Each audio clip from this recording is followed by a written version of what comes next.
Vamos embora. Fala pessoal, boa noite.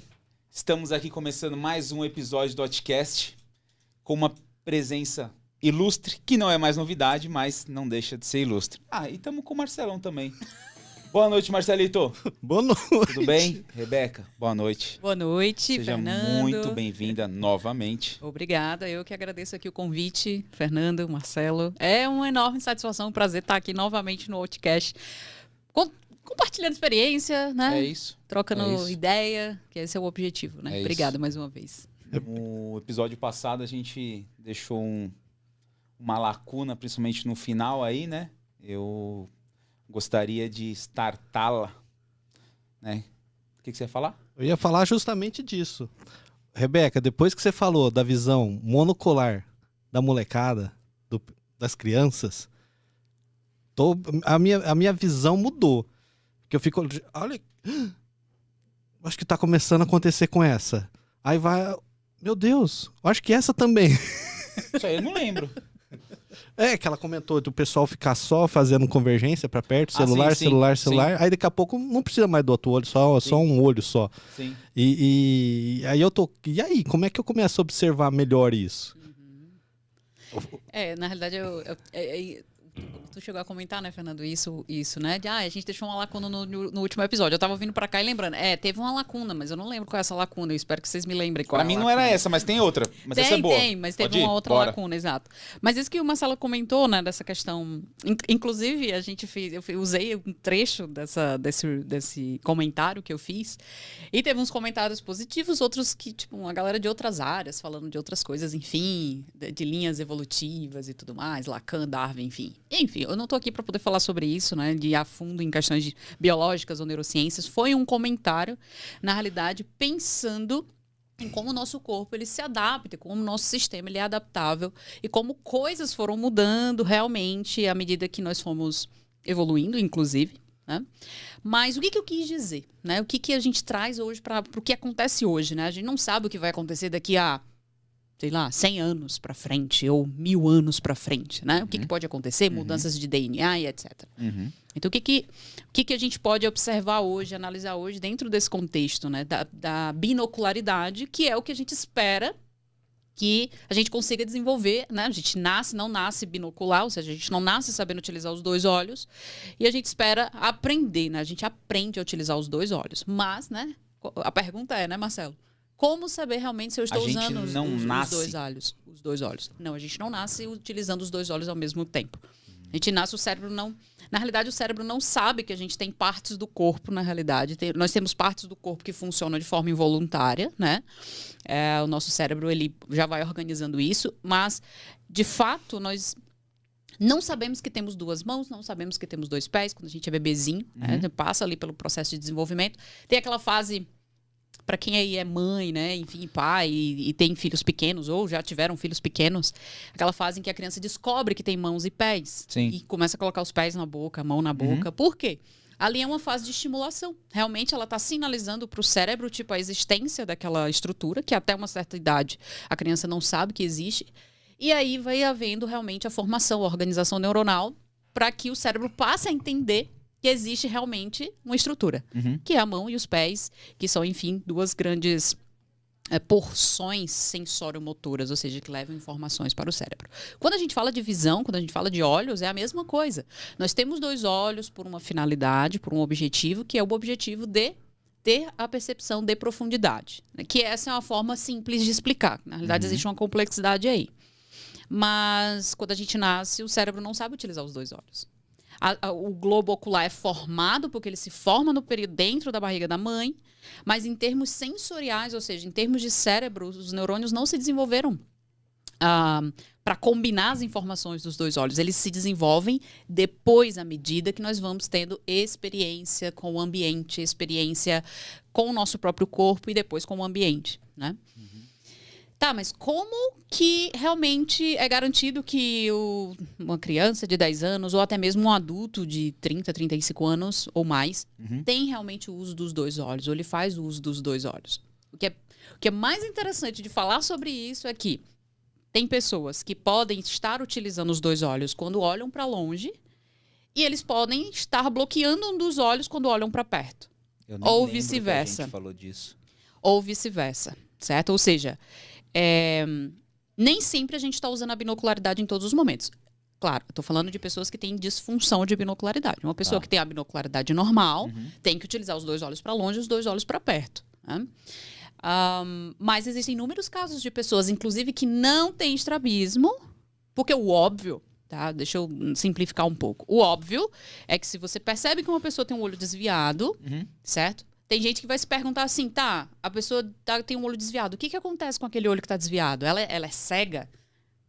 Os leigos pensam assim. Na realidade, ela não é cega para aquele olho, mas o cérebro ele bloqueia a informação daquele olho. Ou seja, não existe binocularidade. Ou seja, não existe o uso da informação dos 2 olhos ao mesmo tempo. O cérebro tem que bloquear o olho desviado. Por quê? Porque não dá para conviver com visão dupla. Tá?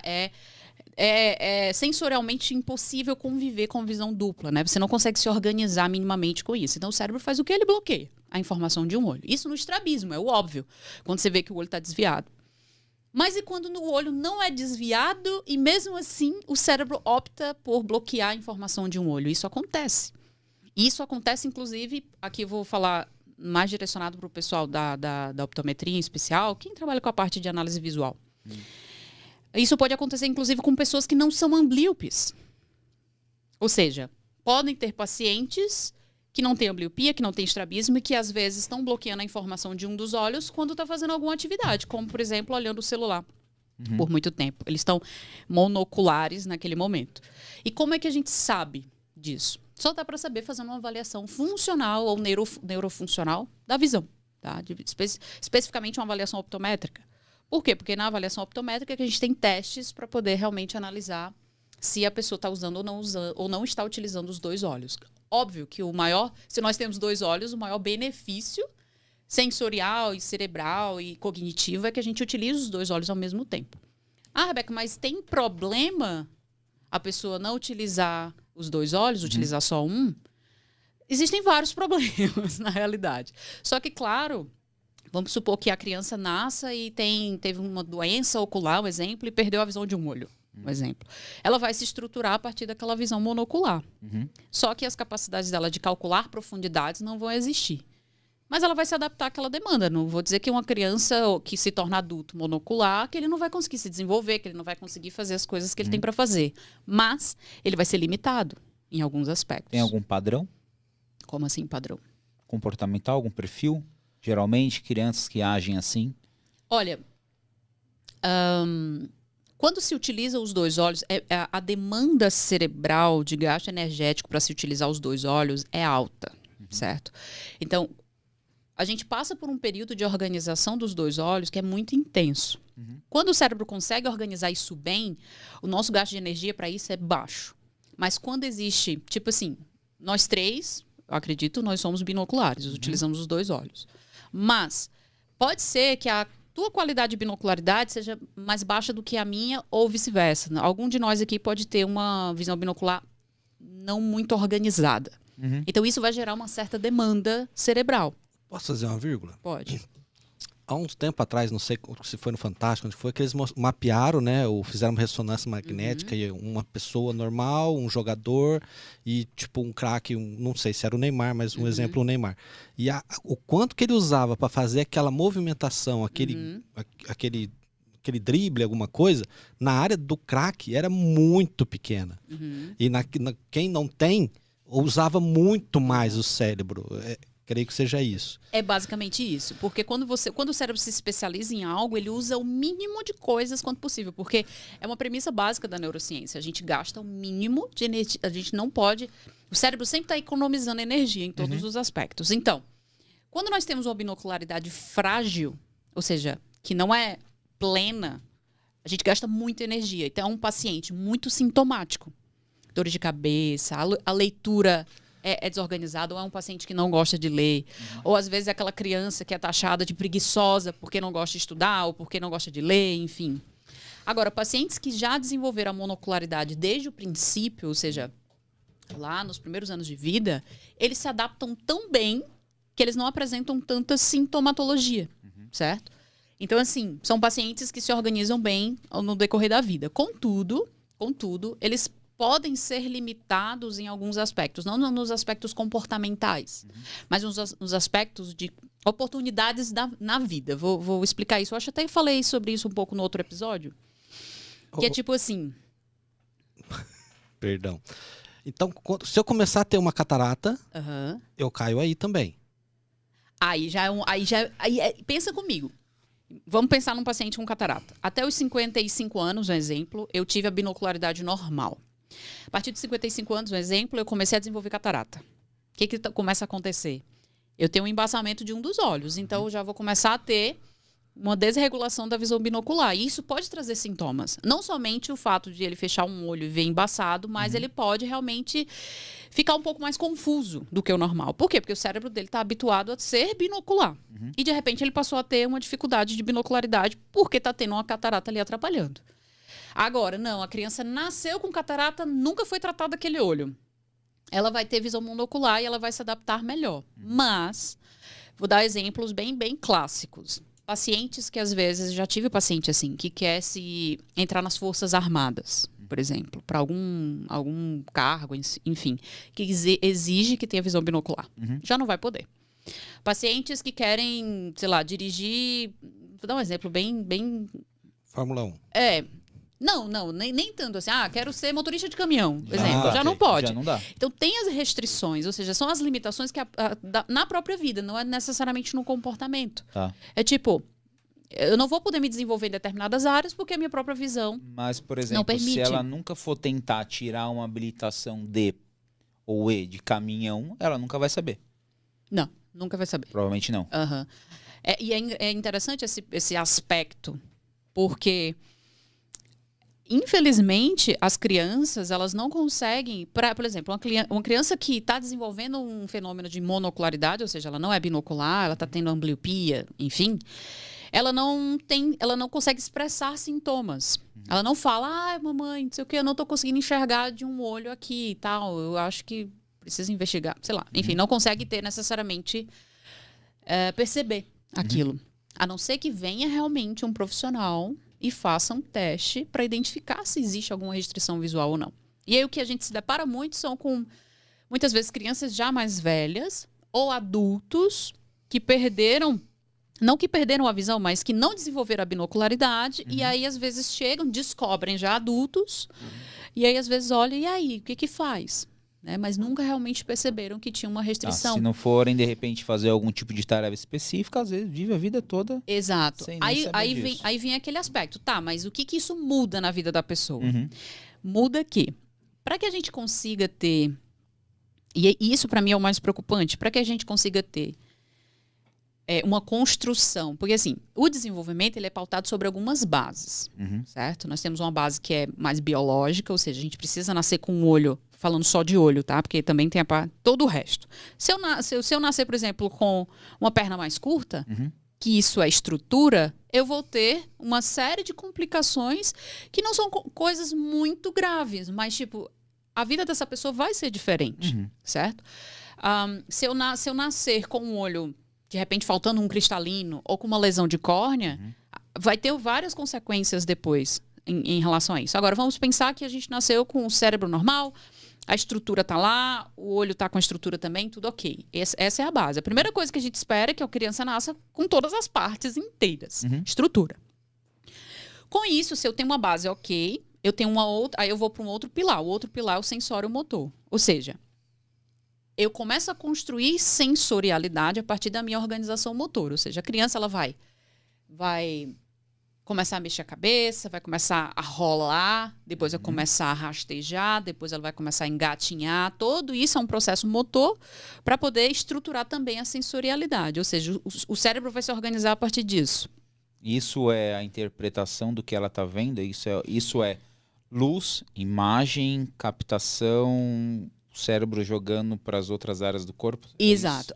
Pensa que são várias entradas chegando de informação. Vai pelos pés, vai pelas pernas, pelo tronco, pelos braços, pelos olhos, pelo ouvido, pela boca. Tudo está chegando para... Gente, a gente nasce com um cérebro com um monte de neurônio desorganizado, mas é um cérebro pequeno. Tem muito neurônio não totalmente, mas bem desorganizado, mas é um cérebro pequeno. Então, à medida que a gente vai crescendo, esse cérebro vai aumentando, mas os neurônios uns vão sendo descartados e eles vão se organizando a partir dessa estimulação que acontece, dessa recepção dessa informação. Ou seja, certo? se não uma binocularidade,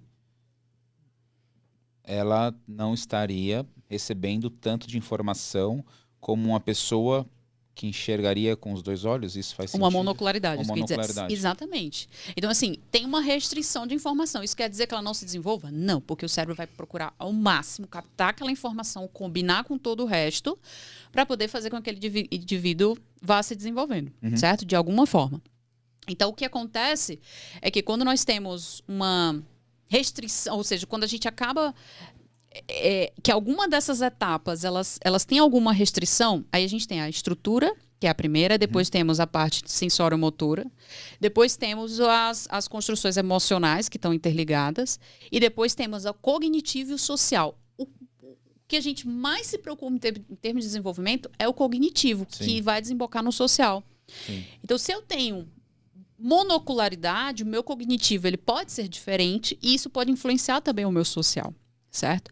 Tem uma série de questões. Eu tive até um aluno que ele escreveu um TCC, um trabalho de conclusão de curso, falando sobre os impactos emocionais, olha só, os impactos emocionais em pacientes com estrabismo.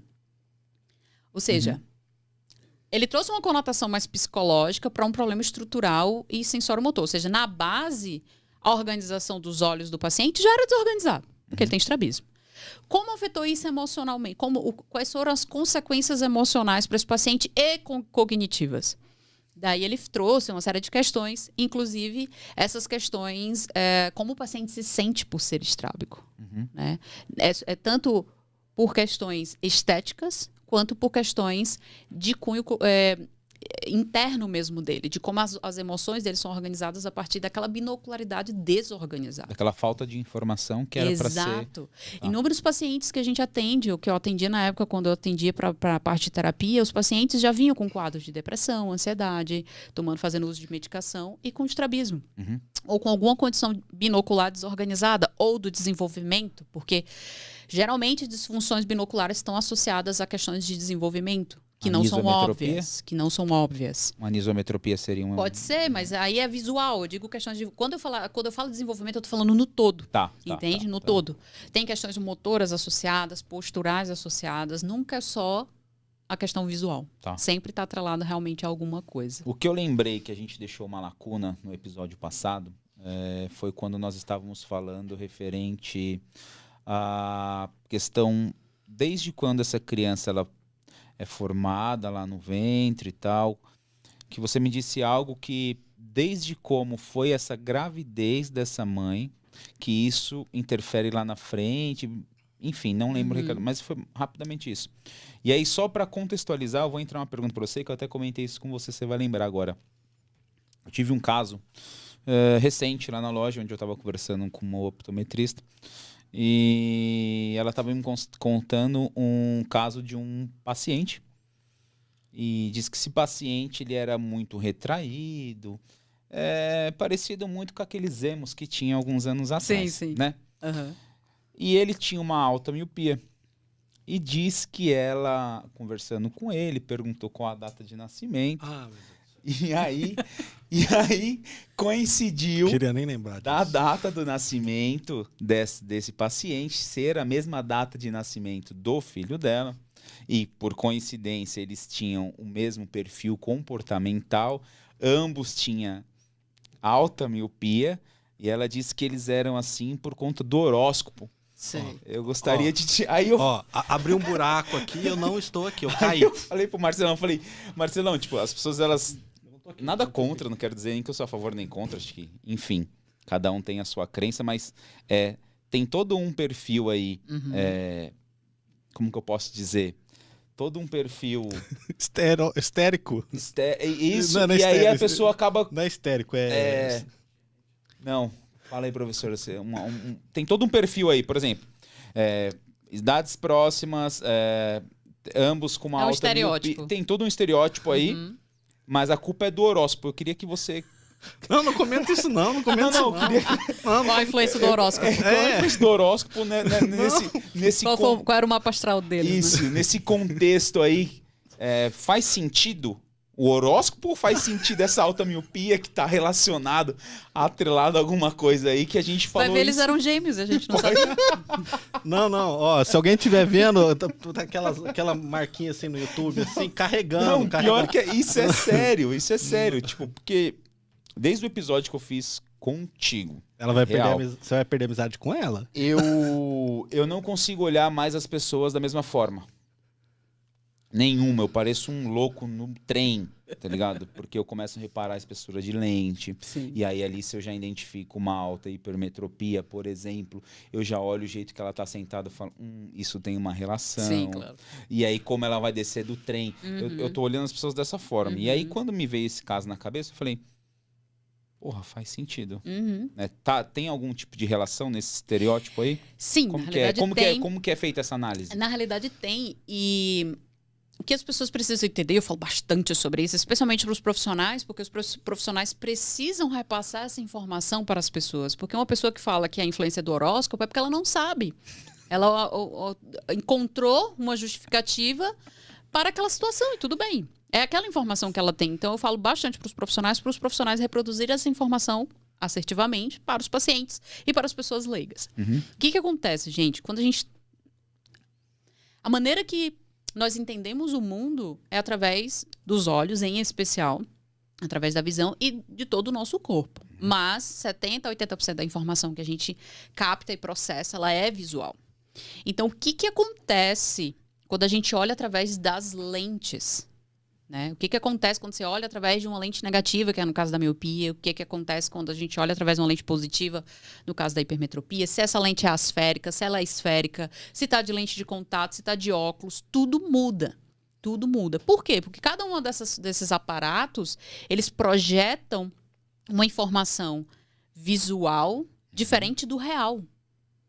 Uma pessoa que não precisa de óculos, ela está vendo a realidade como ela é. E ainda vai depender se ela tem uma organização de base motora bem estruturada. Agora, todo mundo que usa óculos vê a realidade diferente da realidade como ela é. Por quê? Porque as lentes formam uma imagem...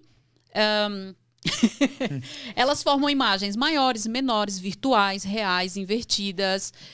É isso que acontece. Sim. Ah, não, mas está corrigindo um defeito refrativo. Não está corrigindo nenhum defeito refrativo, até porque uma lente não corrige nada. Cuidado com essa informação.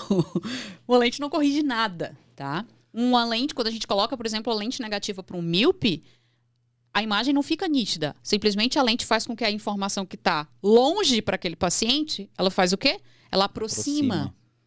Então, não é que deixa nítido, é porque é como se o paciente sem óculos, ele pode ir para perto, não pode? E enxergar melhor? Pode. Mas ao invés de ele fazer isso, a lente é que traz a informação para perto. Ou seja, traz a informação para perto, só que diminui aquela imagem. Traz e diminui.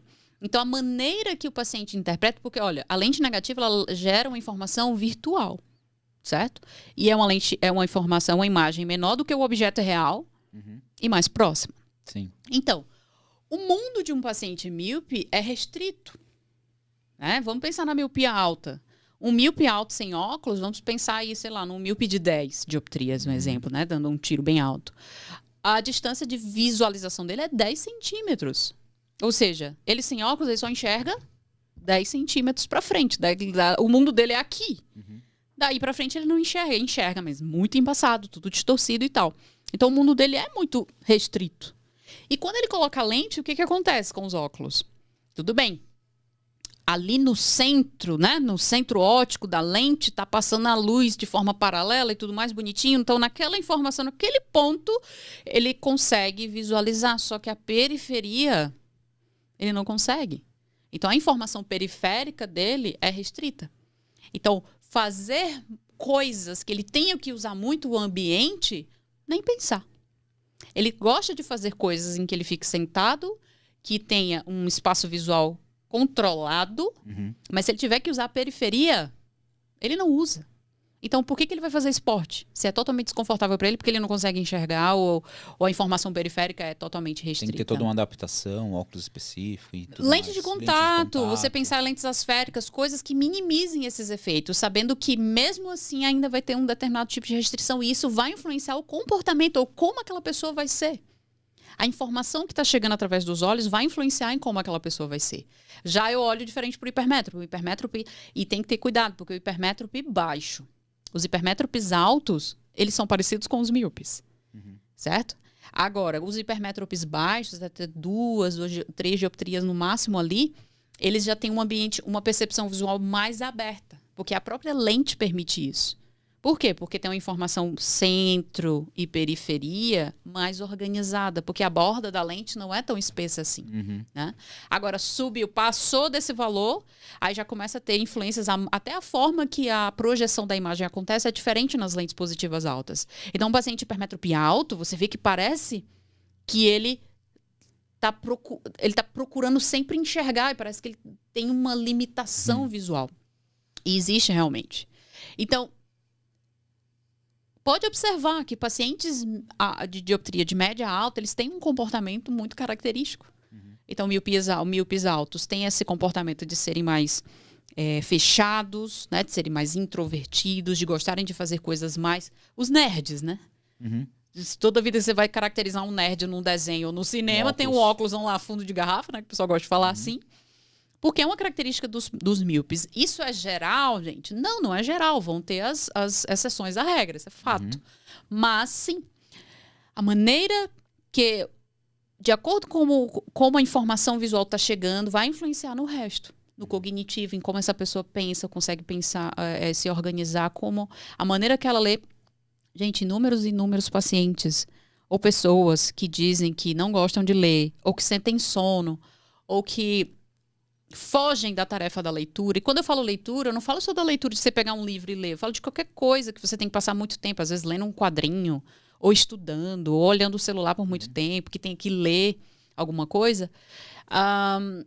Essas pessoas, a vida dessas pessoas está sendo diretamente influenciada, porque, pensa comigo, hoje a gente lê, ler é uma apesar de ser uma habilidade bem recente humana, né? Porque ler é uma habilidade muito complexa. Porque não é só visual, né? Ela é auditiva também, né? E de linguagem muito também. Menos, né? Quase ninguém sabe. Aí a gente vê os analfabetos funcionais, né? Que é quando a pessoa sabe ler, mas ela não sabe interpretar. Exato.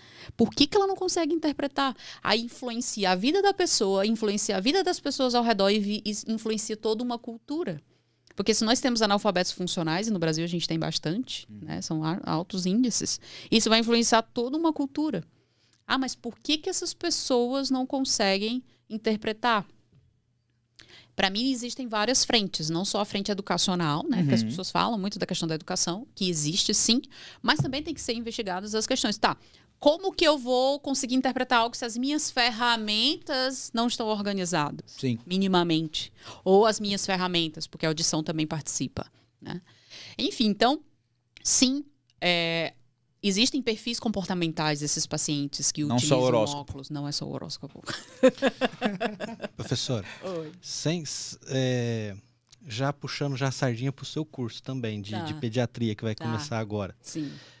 Quando falo em criança, né, eu aprendi bastante com o Henrique, fazer uma anamnese, né? Então, falando em criança, estamos falando que idade? Então, qual que é a minha pergunta? Quando eu falo criança, eu separo crianças de 0 a 6 meses, 0 a 1 ano, eu faço separações quando eu falo de criança? Sim, essa é a pergunta, né? Na realidade, a optometria pediátrica, a gente separa por blocos de idade, como você está colocando, normalmente pode ser de 0 a 6 meses, tá? Porque ali se enquadra bem essa questão do teste do olhinho, essas coisas mais de saúde ocular propriamente dita.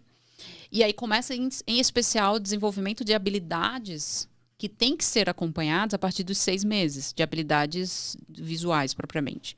Então, vai ali o grupo de 0 até 2 anos e 11 meses, quase fechando 3. Aí tem os da fase pré-escolar, que seria de 3 a 6 anos, e da fase escolar, que é a partir de 6 anos. Então, por que se separa em grupos? Porque as pautas de desenvolvimento são diferentes e porque os grupos de testes também são relativamente diferentes. Testes de acuidade visual, por exemplo, que eu aplicaria para uma criança de 1 ano, não são necessariamente os mesmos de uma criança de 10 anos. Por quê? Porque a criança de 1 ano não fala. Né? Então, eu preciso adaptar testes e existem testes específicos para essas faixas etárias. Então, a gente tem que dividir realmente por grupos de idade. Tanto para fazer toda a avaliação completa, inclusive a parte de anamnese, né? Que é bem direcionada para isso. Uma vez que eu conheci e tenho separado esses blocos. Se eu for fazer uma correção, eu prescrevo... É que tem um colega que se eu não fizer essa pergunta, ele vai me matar amanhã. Mas aí eu tô tentando... Pix pra ele. E aí eu tô tentando deixar ela um pouco mais separada, mas do jeito que eu quero também. Sim, claro. Que eu também aproveite essa pergunta. De que forma? Quando eu tenho uma criança, vários blocos de idades, né, de criança, como que eu vou corrigindo? Eu corrijo sempre 100%, quando não corrijo 100%, astigmatismo, corrijo todo o astigmatismo, hipermetropia corrijo, miopia não corrijo, vou subindo o grau, já corrijo 100%, já mexo no astigmatismo 100%, espero um pouco. Eu, Marcelo, posso estar errado. Eu tento ir devagar e ajustando devagar, não tirar a criança muito daquilo que ela já está, que é sem chegar de óculos. Tá. Então, vamos devagar, ela vai riscar o óculos, vai trocar. Então, eu tento sempre não tirar a criança do normal dela, porque só o fato de colocar o óculos já tirou do normal. Então, a minha pergunta é, saio corrigindo todo mundo 100%, com astigmatismo, sem astigmatismo, não corrijo, vou devagar, como que eu, sem precisar, ok, vamos comprar o curso da professora Rebeca, mas... É isso que eu ia dizer, né? Porque, tipo, ele tá me fazendo uma pergunta de um curso inteiro. Ele perguntou um módulo, né? Exatamente. Mas, assim, eu vou tentar ser o mais objetivo possível na resposta, porém, não existe fórmula, isso é importante saber, não existe regra, uma regra fechada. Tipo, não... Por exemplo, você adotou um modelo clínico, né? Tipo, no seu caso como optometrista. Eu tomei a decisão de ir prescrevendo gradativamente. Tudo bem. Essa é a maneira que você pensa, é a maneira que você acha que vai ser seguro para todos, né? E tudo bem. É o que eu estou dizendo, não existe uma regra fechada. O que a gente precisa entender é que prescrição, no geral, e isso envolve as crianças também, vai depender do que você quer como avaliador. O que eu quero proporcionar para esse paciente? É a melhora de acuidade visual? É a melhora das habilidades? É a melhora... É para evitar alguma condição ambliogênica? Depende do que você... Aí, depende do que você vai decidir, e eu digo assim, a partir do que você conversa com o paciente. Tipo, o que é o caso? Qual é a anamnese? Qual é o histórico desse paciente? Porque é isso que você está dizendo. Às vezes a criança já chegou com uma prescrição. Então, você vai ter que se basear que ela já tem uma prescrição. Mas e quando ela não vem com a prescrição? Como que a gente decide? E eu gosto de ser um pouco mais enfática nesse aspecto, porque tem profissionais, e eu não vou falar só optometristas, tem profissionais que acreditam que é a criança ou o paciente, é o olho do paciente que determina qual é a prescrição final. E não necessariamente é assim. Eu costumo dizer que a prescrição ela é uma coisa ativa, não é passiva. O passivo é quando eu sento lá, faço uma medida e vejo que tem um certo grau ali e prescrevo aquele grau. Isso é ser passivo. Ativo é quando, tudo bem, estou vendo que tem esse grau aqui, mas qual é qual é o impacto que eu quero causar nesse sistema visual? Dependendo do que eu quero impactar, eu posso prescrever mais ou menos do que aquilo que eu estou vendo, certo? E para a criança não é diferente. Lógico que eu tenho que levar em consideração hipermetropia fisiológica, eu tenho que levar em consideração.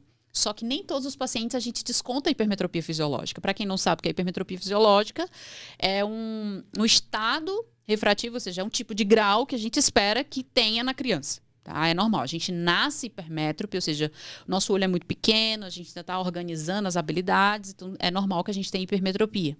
Essa hipermetropia é fisiológica, ela é normal, não precisa... Está relacionado ao tamanho axial do olho. Exato, não precisa necessariamente prescrever, mas... Cada idade é Cada idade vai mudar. Só que, às vezes, a gente prescreve até a fisiológica, porque depende, entende? Depende do caso.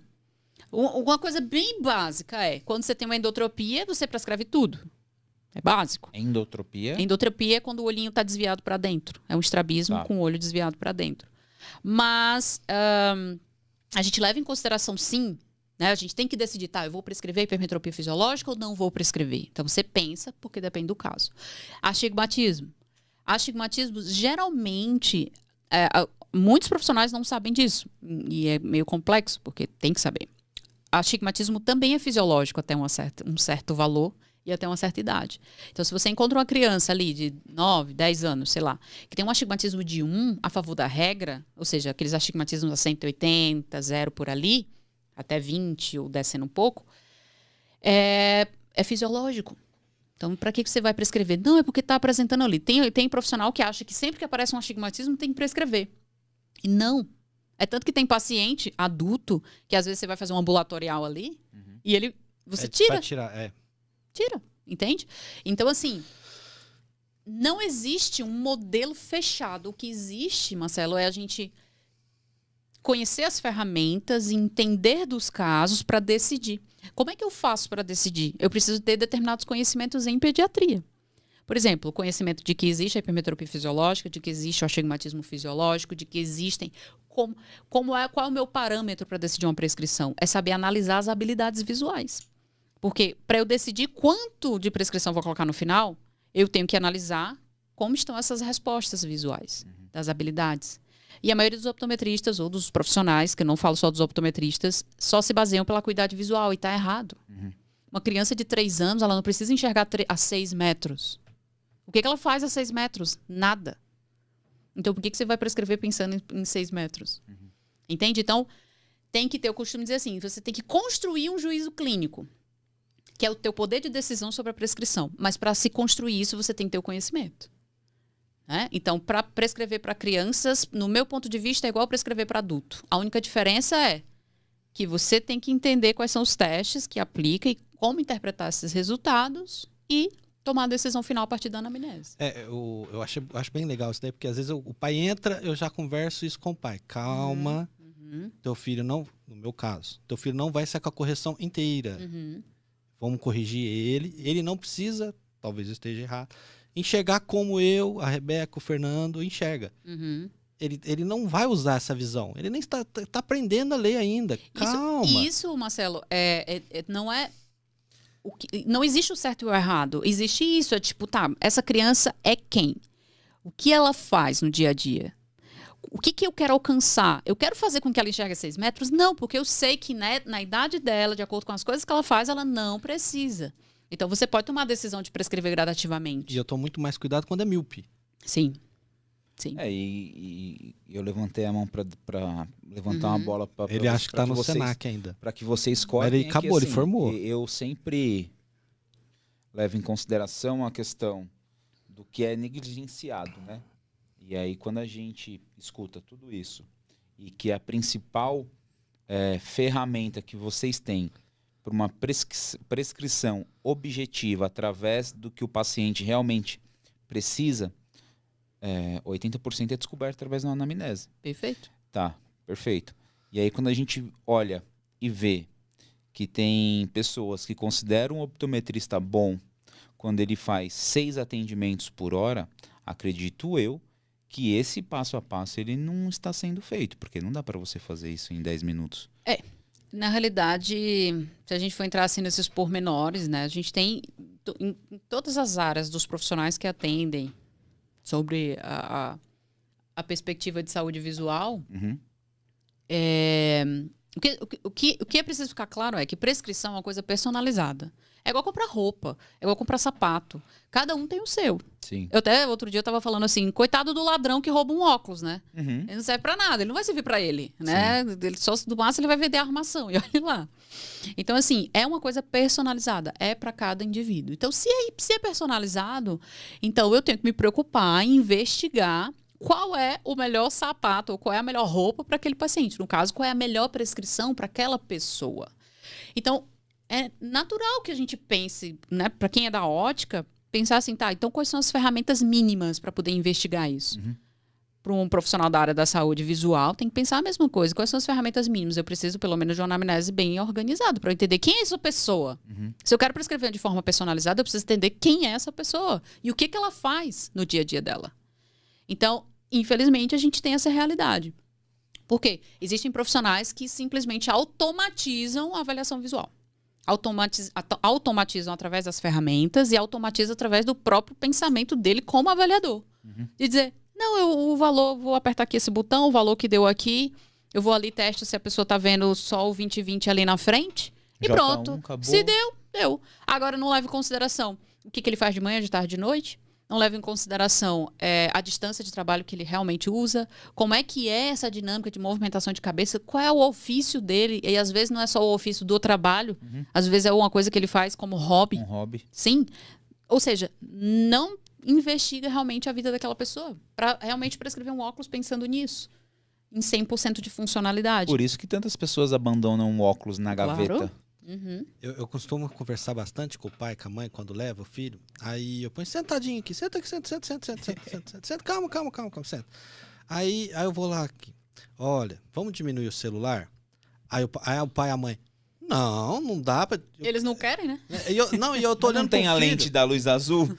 E eu tô olhando pro filho, o filho, tá, tudo bem. E o pai, não vamos. Aí tá, tudo bem. Eu fico chateado, mas continuo explicando. Aí eu pego e falo assim, onde eu sento, né, na sala que eu atendo, logo de frente, assim, tem uma igreja.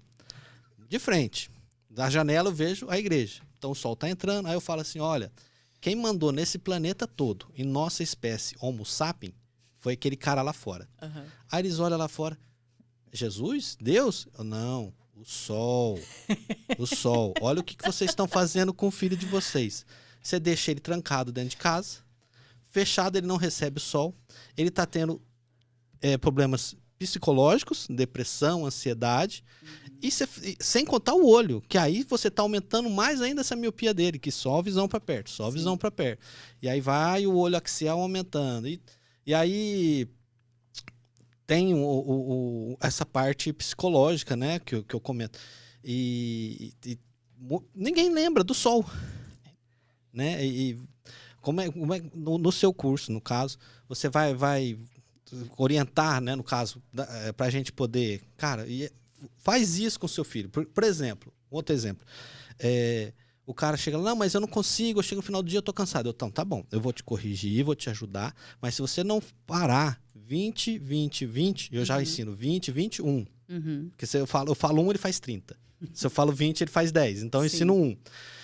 Aí o cara pensa, pô, tá tudo bem. Então, eu tô querendo dizer o quê? Tá aqui o seu óculos, você vai fazer essa prescrição, mas se você não mudar seu estilo de vida... E se você não levar o seu... não faz milagre, né? Não levar o seu filho para sair, para ter vida ao ar livre, você só tá piorando. E não só os olhos, mentalmente também. E o sol e a igreja, que eu não entendi?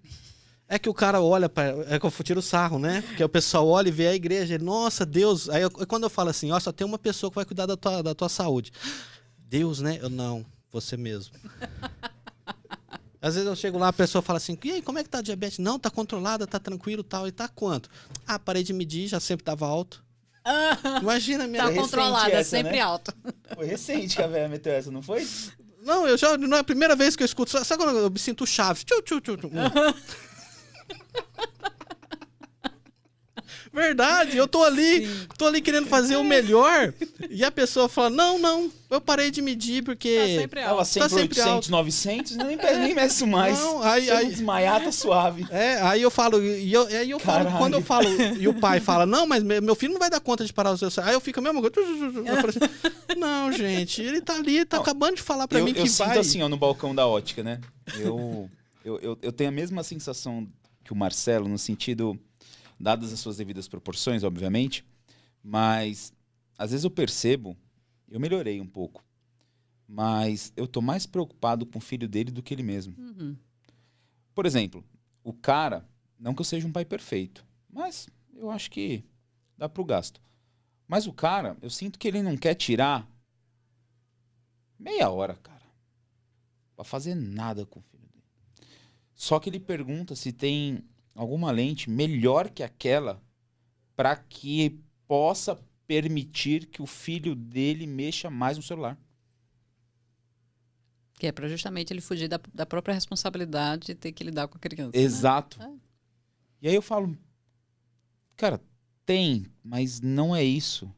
Não é a melhor lente. É não mexer mesmo. Porra, Fernanda, mas você não mexe, seus filhos não mexem? Mexe.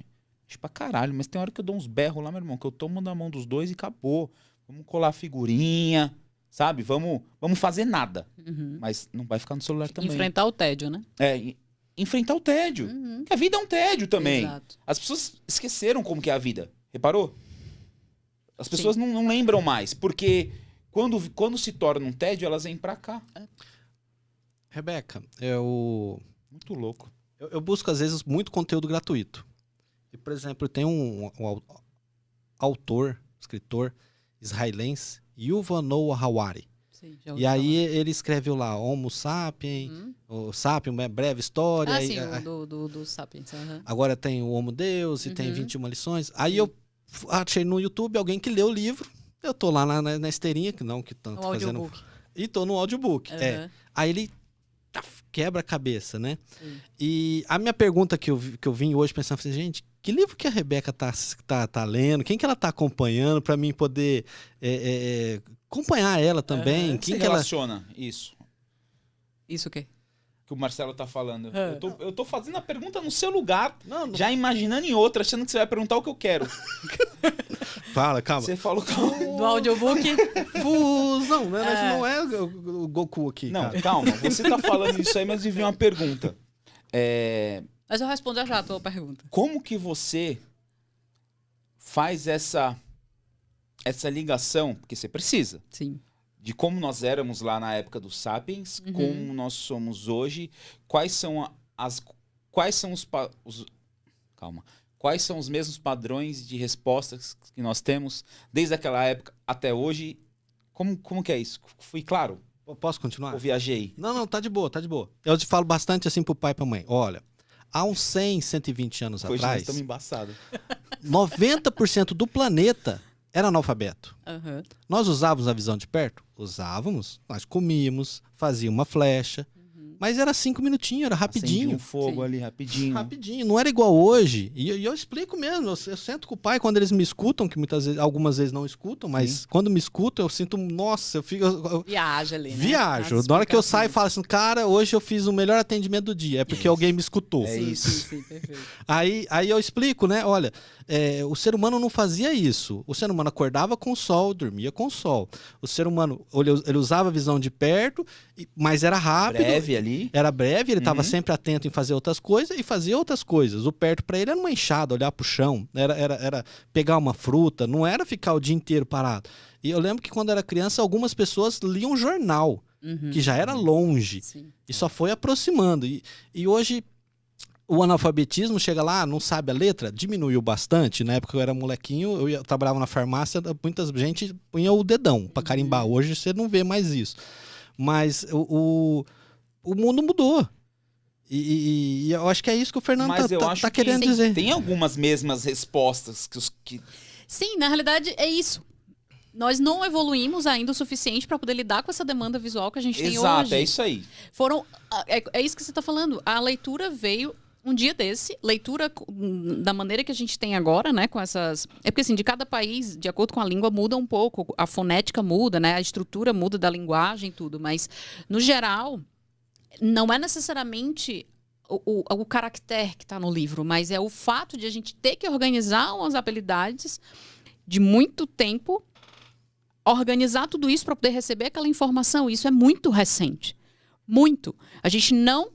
É tanto que se a gente for voltar um pouco da história da leitura, culturalmente a leitura ela foi feita para as pessoas que tinham acesso, né? Tipo, a própria igreja limitou o acesso à leitura, por exemplo. Os jornais, né? Quando existiam jornais, eram as letras minúsculas, todas emboladas, que era para justamente... Outro dia eu vi um filme que era isso. Tinha um cara que viajava de cidade em cidade e o papel dele era ler. Ele pegava o jornal, se reunia todo mundo e ele lia as notícias do mundo. E era assim, era muito restrito. Então, realmente a leitura ela veio de pouco tempo para cá, 1, 2 séculos para cá, e nós não evoluímos o suficiente para poder ter essa alta demanda, que não é só da leitura, é justamente dessas habilidades de perto. O nosso comportamento pautado pela luz do sol ainda existe. O ciclo circadiano, ele está ali, funciona, é baseado pelo sol. E o nosso ciclo circadiano está todo bagunçado, porque a gente não sabe, não existe sinalização, Tá o cérebro com o sol não na entende. cara, né? Sim, todo o tempo, de dia, de noite, você tem aquela informação de muita luz, então o nosso organismo não consegue se organizar. Não consegue se organizar. E aí, tem gente com depressão, com ansiedade, com um monte de transtorno mental. insônia, criança com insônia, Sim.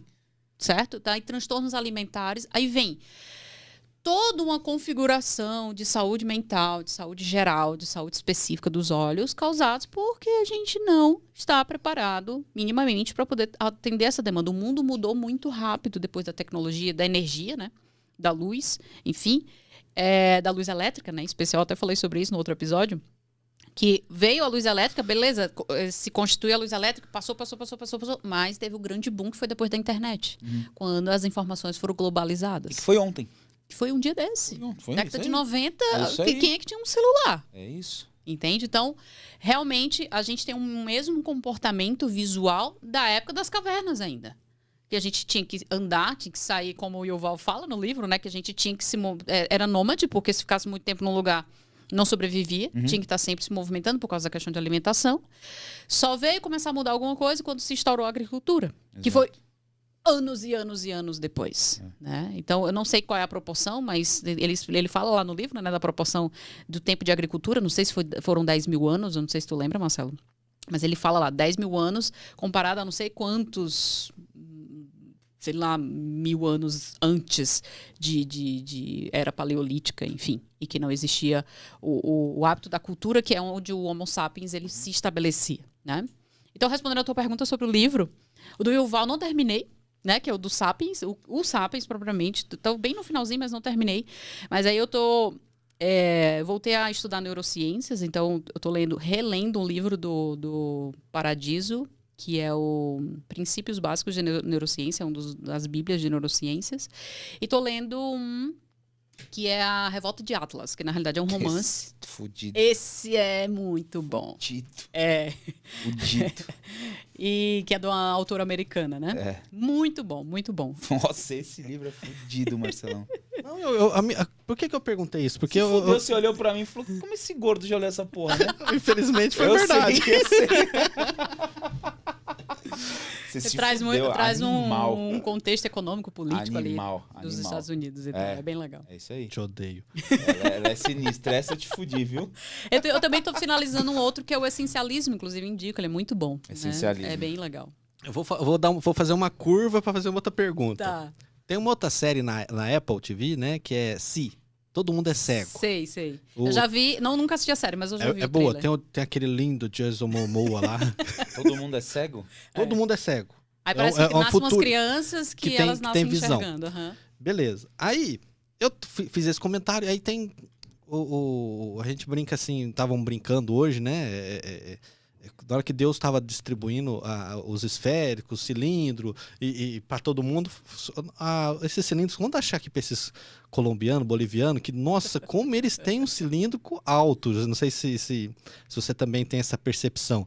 E a gente fala assim, gente, mas o que aconteceu ali que para todo mundo... Você vê assim, não é preconceito, não é que você... Claro. Você vê a fisionomia da pessoa, né? As características, você fala, eu acho que ele é suponho que ele seja um boliviano, uma pessoa ali daquela região do, não sei como é que chega, um Bolivar da vida, né? Sim. E aí você fala, já vai, coitado, deve ter um astigmatismo alto. Aí você vai, puta que pariu, e agora? Sempre astigmatismo, o que acontece com isso? Como é que... Né? Você já viu alguma coisa disso? Na realidade, vou trazer um exemplo mais básico de todos, porque é o mais evidente, inclusive na ciência, que são os orientais. Né? China, Japão, que são os pacientes que têm uma tendência à alta miopia. Né? Aí você pensa, são os asiáticos de uma certa forma, né? de cultura oriental. E aí eu lembro de uma época...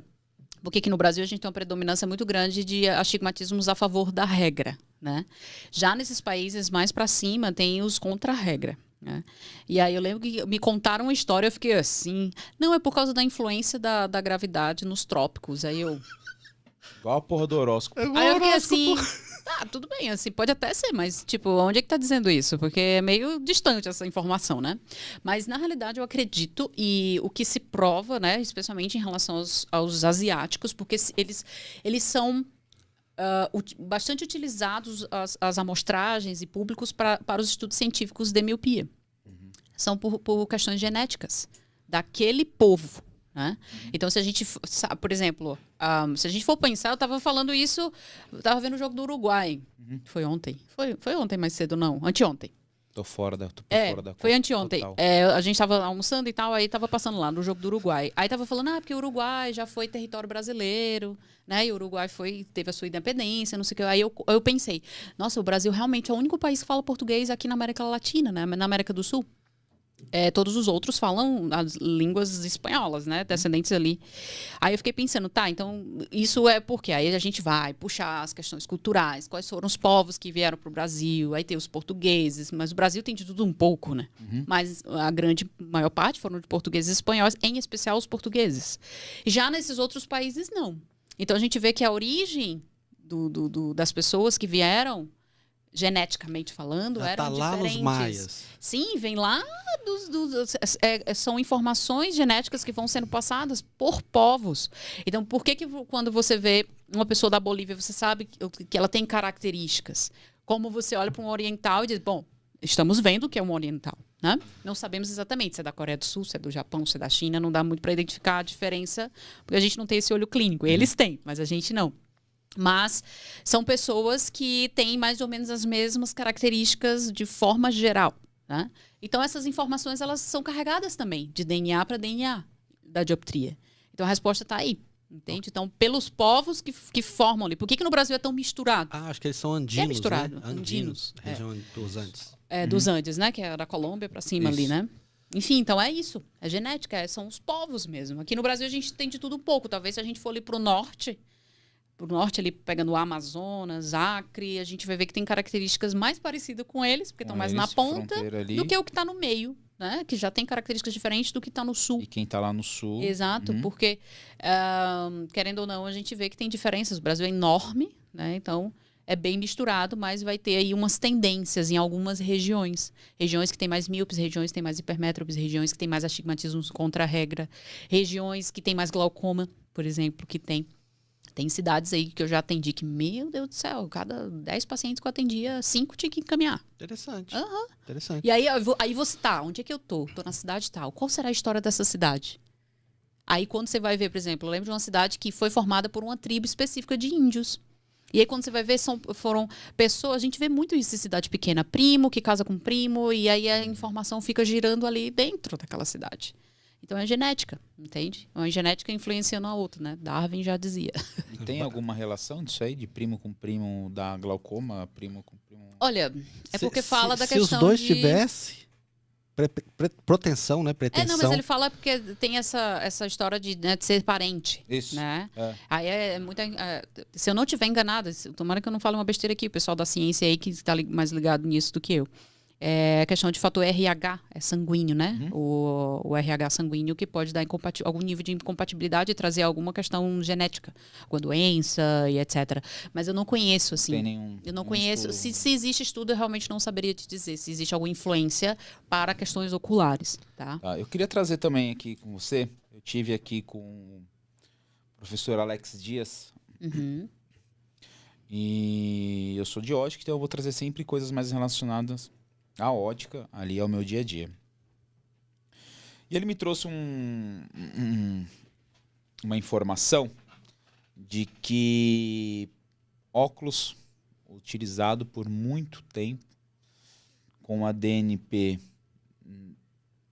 que não esteja de acordo, descentrada, diminui a estereopsia. Qual a relação disso? Tá. As lentes têm um poder gigantesco sobre a nossa percepção, tá? A maneira que a gente... o que eu venho falando aqui desde o começo do episódio é que quando você coloca uma lente na frente do rosto de um indivíduo, está mudando a maneira que ele interpreta o mundo. Os olhos estão se organizando a partir daquela informação que está chegando por aquela lente. Então, se a gente tem que ter uma preocupação, quem está no balcão tem que ter uma preocupação enorme com a questão das medidas, porque ele está certo. O que acontece? Quando eu consigo centralizar, né, ou marcar o centro óptico direitinho, de acordo com o posicionamento pupilar ali do paciente, que é o ideal, eu estou dizendo para o meu sistema visual que essa posição é a melhor posição para você captar a informação. Se eu pego uma lente dessa e descentro ela, ou seja, coloco uma DNP desregulada, né, fora do centro, o meu olho ele vai buscar essa informação. Tá? Qual é o ponto dessa lente que eu tenho a melhor informação? Aí ele busca. E nesse buscar, ele pode sair realmente da posição ideal de binocularidade. E aí isso pode empobrecer a binocularidade a ponto de diminuir ou desfavorecer a estereopsia. Ele está certo, é exatamente isso. E é exatamente essa relação. Exatamente essa relação direta. Ou seja, DNP e centro óptico são essenciais no momento ali E a altura? do balcão. E a altura, pelo amor de Deus. Pelo amor de Deus, porque tipo, eu vejo a pessoa lá, mede a DNP, aquela preocupação toda e esquece da altura. Também influencia diretamente. Certo? Quando eu tava comentando com você, quando o paciente me escuta, né? Às vezes vem mãe, 2, 3 filhos, né? E aí alguém me escuta, eu fico feliz da vida. O que eu faço para ajudar meu filho? Eu falei assim, pesquisa no Google, você falando dos asiáticos e tal, e aí eu acho que a gente tem muito que aprender com eles em algumas coisas. Não precisa ser tudo, mas vamos absorvendo o bom de cada lugar. E aí você fala assim, aí eu clico no comentário que alguém me ensinou e eu ensinei para ela, e aí vou abrir para você dar a sua opinião. Tá. Vai no Google e põe lá escola, China, infantil. Você vai ver todas as janelas abertas e com uma barrinha para segurar a cabeça da pessoa, do aluno. E aí a mãe fica, mas tudo aberto? Tudo aberto. Voltamos lá no sol. A origem tá lá.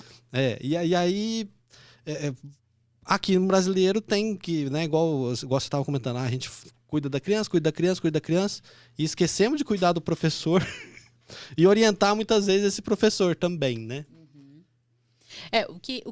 Eu vou fazer aqui um parêntese sobre essa questão do sol, porque às vezes a gente está falando do sol e as pessoas podem entender que é simplesmente você estar ali sentado na grama e se expondo ao sol, e não é somente isso, tá? Isso é importante sim, mas muito mais do que só se expor ao sol. Por quê?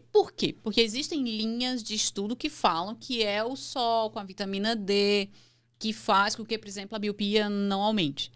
Não é somente isso. Quando a gente olha para o desenvolvimento, tem a influência do sol, da luz propriamente, você está exposto à luz natural, mas tem o fato de a criança estar se expondo a um ambiente externo. Tá? Então, ao sair para interagir. Porque, gente, quando a gente está olhando na tela do computador, a gente não tem estereopsia. É uma tela 2D, é uma informação 2D. Eu não preciso usar cálculos de profundidade. Quando é que eu calculo profundidade? Ou seja, quando é que eu utilizo o máximo das minhas habilidades visuais de binocularidade? É quando eu vou para a rua, é quando eu vou para um ambiente, é quando eu vou brincar, quando eu vou correr, quando eu vou chutar uma bola, quando eu vou andar de bicicleta. É isso que é importante. Naturalmente, se você está do lado de fora fazendo isso, você está se expondo à luz natural, que é importante sim, porque você precisa sinalizar para o cérebro, para ele organizar o ciclo circadiano e organizar as bases hormonais, endócrinas, enfim, da pessoa. Então, quando se fala dessa questão de se expor à luz natural, se expor à luz natural atrelada à exposição, à experiência ambiental, certo? Então, a gente vê assim, é engraçado que você trouxe essa questão das escolas chinesas, e outro dia eu vi um outro artigo falando de uma outra coisa que era sobre a exigência das escolas chinesas com relação aos estudos, porque as crianças ficam o dia todo na escola, aí sai da escola, tem que ir para o reforço, e aí no fim das contas tem a exposição ali das janelas, mas a criança não interage com o ambiente. E essas crianças são muito míopes, porque é contraditório. Pensa, a gente está lá tipo falando, não, mas lá nas escolas chinesas tem as janelas. Tá, então por que essas crianças, a maioria são míopes? Que aumentou acho que 400%, né? Exato.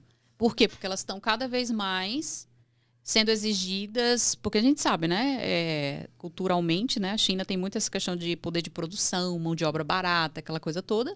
Então essas crianças estão sendo ensinadas a isso, né? É um modelo educacional que, inclusive, no Brasil é um modelo bem parecido de como é que outro dia eu estava ouvindo? De mão de obra industrializada, né? Para você ir para a esteira da indústria, né? Não ensina você a pensar, ensina você... esse assunto aí. Vou criar outro podcast para falar disso. Tô nerdola nisso aí. Ensina você, na realidade, a ser linha de produção. Né? Tem até alguns estudos que dizem assim, que a mãe não amava o filho. Né? Isso, não sei onde surgiu, mas vamos lá. A mãe não amava o filho. Quando que a mãe começou, acho que foi o Cortella, o Karnal, alguém falou isso daí. E aí, tipo assim, quando começou a ter a indústria, e a indústria precisou que a mãe amasse o filho para sustentar o filho, para o filho crescer adulto, para ele ir trabalhar na indústria. Que até então não, fazia filho e ninguém ligava para os filhos. Nossa, e é muito pano pra manga falar sobre isso, porque outro dia eu tava lendo um livro sobre a história da educação no Brasil. Nossa, era bem assim, tipo, a galera era, tipo, criaram-se as escolas para poder colocar as crianças em algum lugar, porque elas ficavam tudo jogada, aleatória, e daí, tipo, eles simplesmente arranjaram os lugares para colocar as crianças dentro. A educação no Brasil começou assim. E é perceptível até hoje, né? Tem pai que acha que mandar o filho pra escola é para o professor educar. Porra da criança lá, você não quer papel dele, caralho. Exatamente. Ele quer que o filho da puta vai pra escola, que ele não tem saco com o filho. Aí, tipo, aí você fala, aí fazendo esse gancho, né, que foi o que você falou, orientar o professor. Sim, mas antes de orientar o professor, a gente tem que orientar os pais, né? Com certeza, porque tudo começa ali. Lógico, exato, isso é né? louco. Então, tipo, é meio que uma coisa trocada, né? Tipo, é uma percepção trocada. Sim, às vezes o que eu quero mostrar muitas vezes pro meu paciente, nesse bate-papo, quando eles me ouvem. Eu quero conversar com vocês. Eu quero o bem de vocês, né? Isso. E aí eu tô querendo mostrar que não é só o óculos. Ah, claro, claro. Isso. Você traz Não é outra percepção, o óculos. lógico. O óculos é um acessório, ok. Você vai enxergar, ok. Mas e o resto todo? E todo o resto, E eu tô aqui para te ajudar. Pra te ajudar a pensar, porque se a gente tá falando de escola, e que as escolas foram feitas só para jogar os filhos, e não tem ninguém ajuda os professores, então o professor não faz com que aquele aluno, que aquela informação que ele tá passando nem o professor seja tá enxergando bem. E aí a gente tá falando do quê? Onde eu vou chegar com isso? O ensino é ruim. Então, por falta de informações mínimas, de duas uma, ou ele escuta você e ok, ou ele não entende o que você está falando, ou ele nem sabe do que você está falando. Porque tem todo um balaio aí que é sinistro, sim. que ele muitas vezes está querendo ajudar e ele está tipo...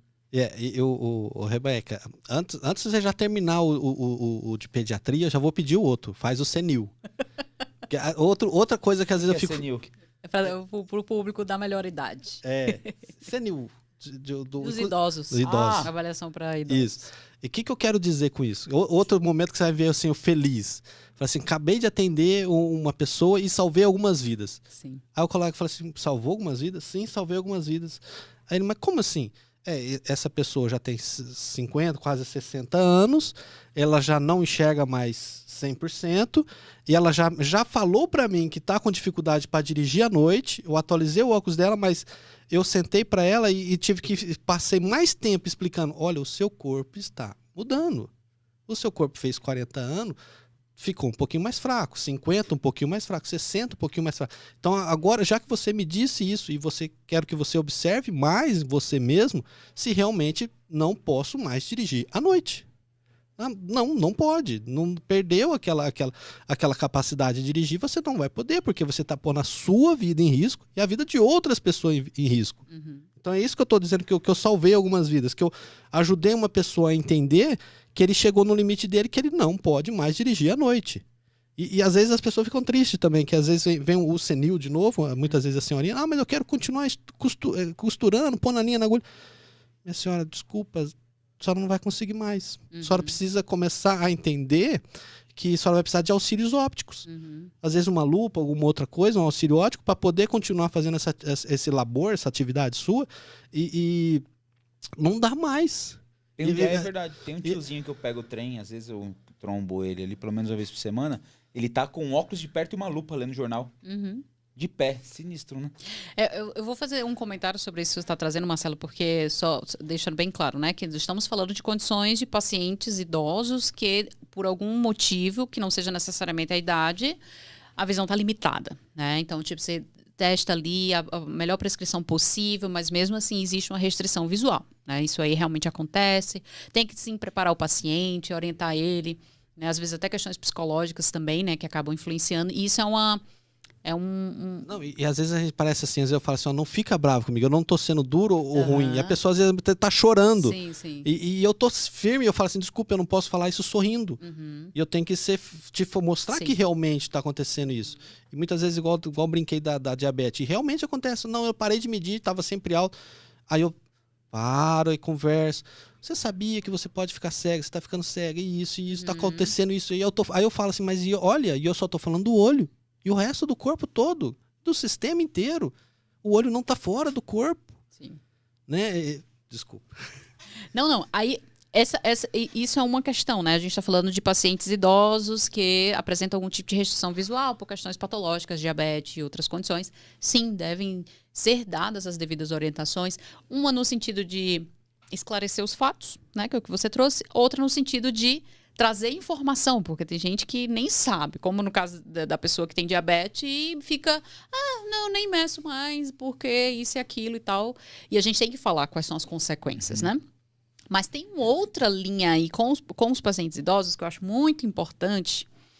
Eu não falo nem dos pacientes idosos, eu vou falar de outros pacientes, os pacientes presbíteros, né, que não gostam de usar óculos, enfim. Mas o que acontece? Vou falar dos idosos mesmo.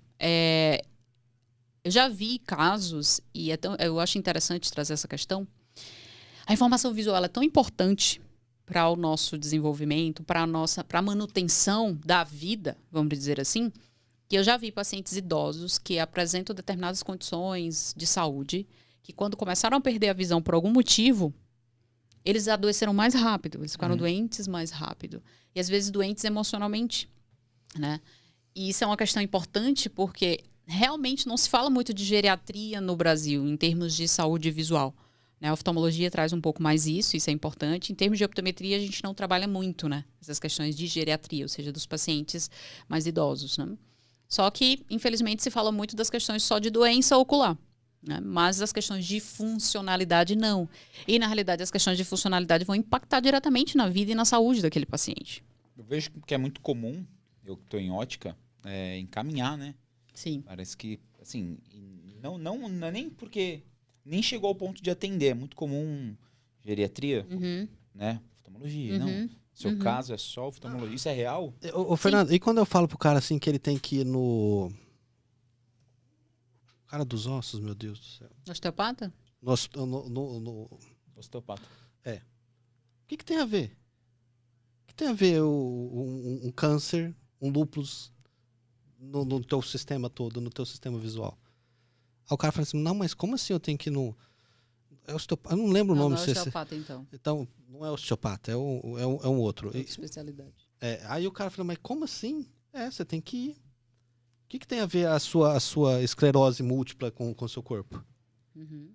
Tem. Igual eu disse, né? O olho não tá fora. Sim. E aí, esses tempos atrás, por exemplo, eu tenho anemia, falta de ferro. Afeta, sim. Claro. Sim.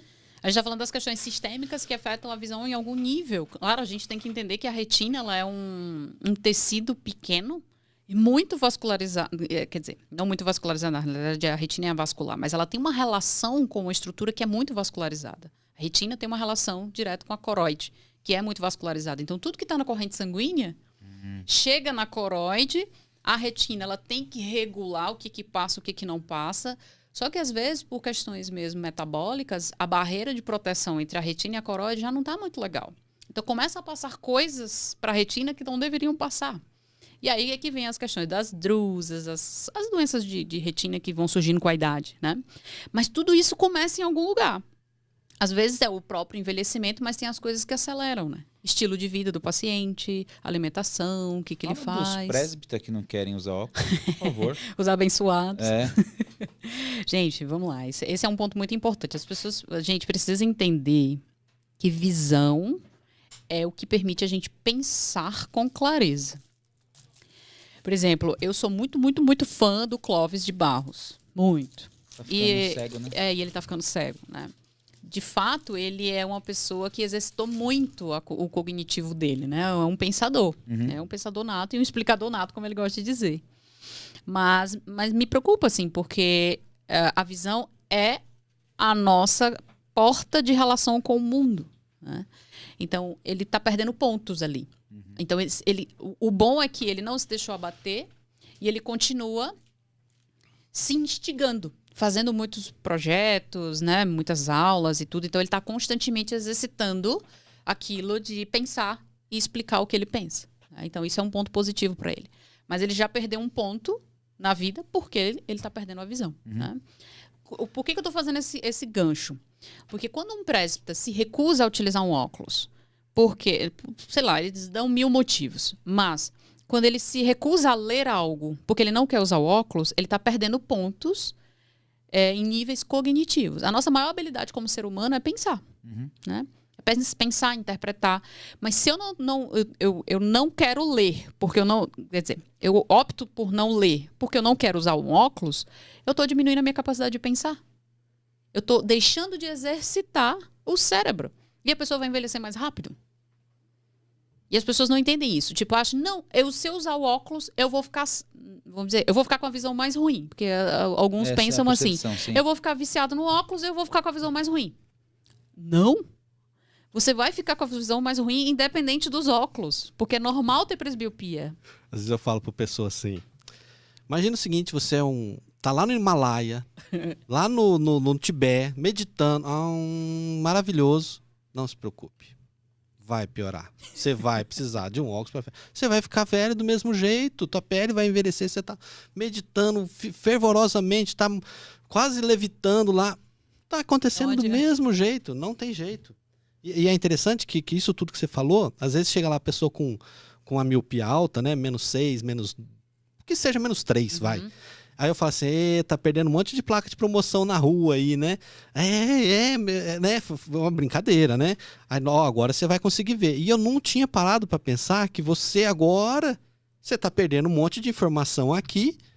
Tá deixando de levar informação pro cérebro. E não tá acrescentando no seu... Você tem que lembrar isso que você falou, no seu né? sapien. Depois de 40 anos, eu falo assim, que a gente começa a declinar cognitivamente após os 30 já, né? Mas fisicamente, que fica mais evidente, tá? Mas a gente tem que fazer o movimento contrário, Marcelo. Se a gente sabe disso, a gente tem que fazer mais exercício. Exato, é o movimento contrário. Mas fisicamente falando, a partir dos 40 que começa a apresentar mais evidências. É que eu achei que eu tava no começo da curva, não. Aí você falou que não, já tá... já tá descendo, viu? A curva já tá descendo faz tempo. A partir de 26, eu acho. Já começa a descer. A ferramenta pro cognitivo é o óculos. Sim, claro. É tipo assim, estou te dando de volta o sinal que você tá perdendo. O sinal é a acomodação já não está mais trabalhando porque o cristalino está ficando rígido. E aí, aquela ferramenta que fazia a informação entrar não está trabalhando mais. Então, eu vou te dar agora de novo a ferramenta. Pronto. Voltou a ser como era antes. Só que agora você está precisando do óculos. E ponto. Então, se você quiser realmente diminuir a sua demanda cognitiva e envelhecer mais rápido, então tá bom. Então, não utiliza o óculos. Tá tudo certo. Mas são essas orientações que a gente tem que dar para o paciente. E é uma decisão dele. Tipo, olha... Você está deixando de fazer coisas porque está sem óculos? Eu tenho que levar meu filho no supermercado comigo, como eu ouvi esses dias, para poder ele olhar os preços. Não, a gente ouve isso todo dia. A gente escuta isso diariamente. Ou seja, você está ficando dependente de uma pessoa para poder fazer as suas coisas do dia a dia. Nunca imaginei assim que realmente, ok, estamos perdendo, vamos. Às vezes eu falo para a pessoa, igual eu falo, nós vamos ter catarata? Sim, fica tranquilo, você vai ter catarata, eu vou ter. Você vai ficar, né? Aí eu não fumo. Você vai... Não, Deus me livre. Estou preocupado com a minha alimentação, com as minhas atividades físicas desde sempre. Deus fala, não, Deus me livre, vou ter isso aí não, Deus vai me livre. Não se preocupe. Mas eu já tenho informação genética, então já tenho uma informação aí, minha mãe teve catarata, então... Outra coisa, rapidinho, o que você ia falar? Deve ser mais importante, fala. É sério. Bugou eu. Tu tava falando de ter catarata, né? Vai ter catarata? Vai. A gente tá falando de envelhecimento. Ok. Você vai ter catarata? Vai. Você vai ficar surdo? Vai. Vai ter uma perda de Vai ter perda nível. de visão? Vai. Vai ter demência? Vai. E aí eu fiquei pensando aqui comigo com isso tudo. Pô, você tá antecipando, que é o que você falou, que creio que... Demência. A sua demência senil, você tá antecipando só pelo fato de você... Exato. Não tá trazendo Não informação. Não alimentar, não levar informação. Porque é uma escolha. Obrigado. Você tá orientando a pessoa e a pessoa tá decidindo, tipo, então dá essa informação. Então você tá antecipando, você tá decidindo antecipar seu envelhecimento.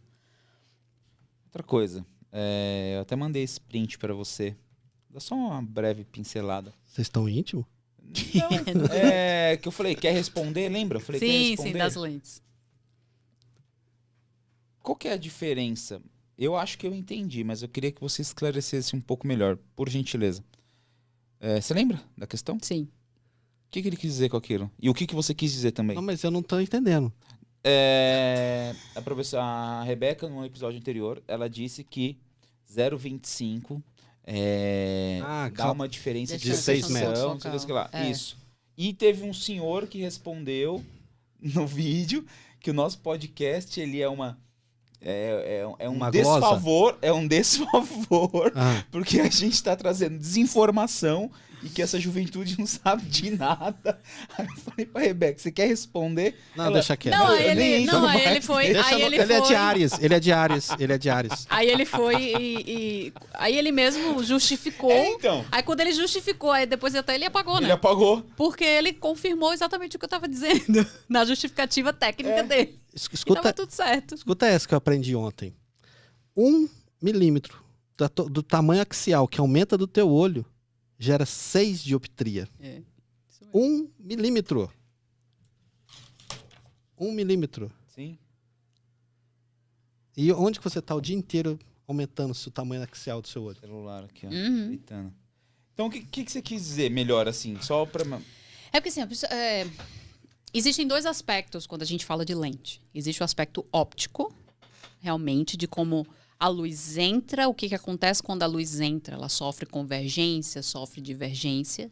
Aí você calcula o foco da lente a partir, faz os cálculos, né, de foco a partir do comportamento da luz quando atravessa. E era isso que ele estava explicando. Não estamos falando de percepção, que era não o que você tava estamos falando de Beleza. percepção. Aí foi o que ele trouxe ali. E realmente estava certo. O que a ótica ensina é o certo. Só que quando a gente reverte isso, porque para mim, como optometrista que prescrevo os óculos, o que importa para mim é como o paciente entende através daquela lente. O que ele percebe através daquelas lentes. Então, quando a gente traz essas questões da ótica adaptadas à demanda perceptiva, então a gente inverte a observação. Então, se eu digo que uma lente de 0,25 ela tem um ponto focal de 4 metros, para que serve isso na ótica? O que eu estou dizendo quando eu trago um conceito óptico? Que ela converge, tem um ponto focal de convergência de 4 metros, ou seja, o ponto focal está passando do olho 4 metros, é isso. Né? Fisicamente falando, é isso que acontece. Mas e perceptivamente falando, como é que lembra que uma lente positiva, ela afasta a imagem. O que o paciente percebe é um afastamento da imagem e uma ampliação. Tá, mas essa imagem se afasta quanto? Quanto que ele percebe essa imagem se afastando? Perceptivamente falando. Ou seja, ele percebe justamente essa distância focal que a própria lente permite. 4 metros. 4 metros. O que eu estou fazendo é só inverter o que já se conhece sobre ótica, sobre a parte óptica física da lente. Ou seja, o ponto focal da lente é 4 metros. Tá, então como o meu paciente percebe isso? Ele percebe um deslocamento dessa imagem de 4 metros. É isso. Só isso. É a mesma coisa que ele disse, só que eu tô falando sobre uma outra Por isso perspectiva. que não há uma discussão. Não é uma tem discussão. resposta. Até tu vai responder, não, porque ele já disse, tá certo o que ele falou. O que eu digo em relação aos dados técnicos que ele colocou ali, isso tá certo, só que ele não entendeu o meu ponto de vista. Sim. E o meu ponto de vista é, tá, mas como o paciente interpreta isso? Porque, tá, qual é o efeito? Por que um paciente ama uma lente de 0,25 positivo ou os óculos de descanso? Existe óculos de descanso de menos 0,25? Não existe.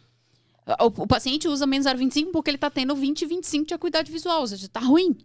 Mas um paciente... Por que um paciente que enxerga 20 e 20 tem 15 anos... Não, 15 é exagero, mas sei lá, tem 25 anos e ele ama aquele óculos de 0,25. Dá aquela relaxada. Nossa, o que é essa relaxada? É tipo, o paciente está percebendo que ele não nota isso, ele não nota visualmente isso, ele sente. As habilidades visuais sentem que há um relaxamento ali, porque a lente faz exatamente isso, ela afasta bem aquela imagem. E aí eu tô falando que clinicamente é isso que acontece, é isso que a gente vê, porque que os pacientes são tão apaixonados pelas lentes de 0,25, 0,50 positivas. Porque dá uma... Porque Exato. relaxa. Eu quero entrar em ritmo de Copa, mas sem fazer a dancinha do pombo. Eu queria... Tá sabendo da dancinha do pombo? Pode continuar, pode continuar. O cara fez gol ontem. Conheci ele ontem.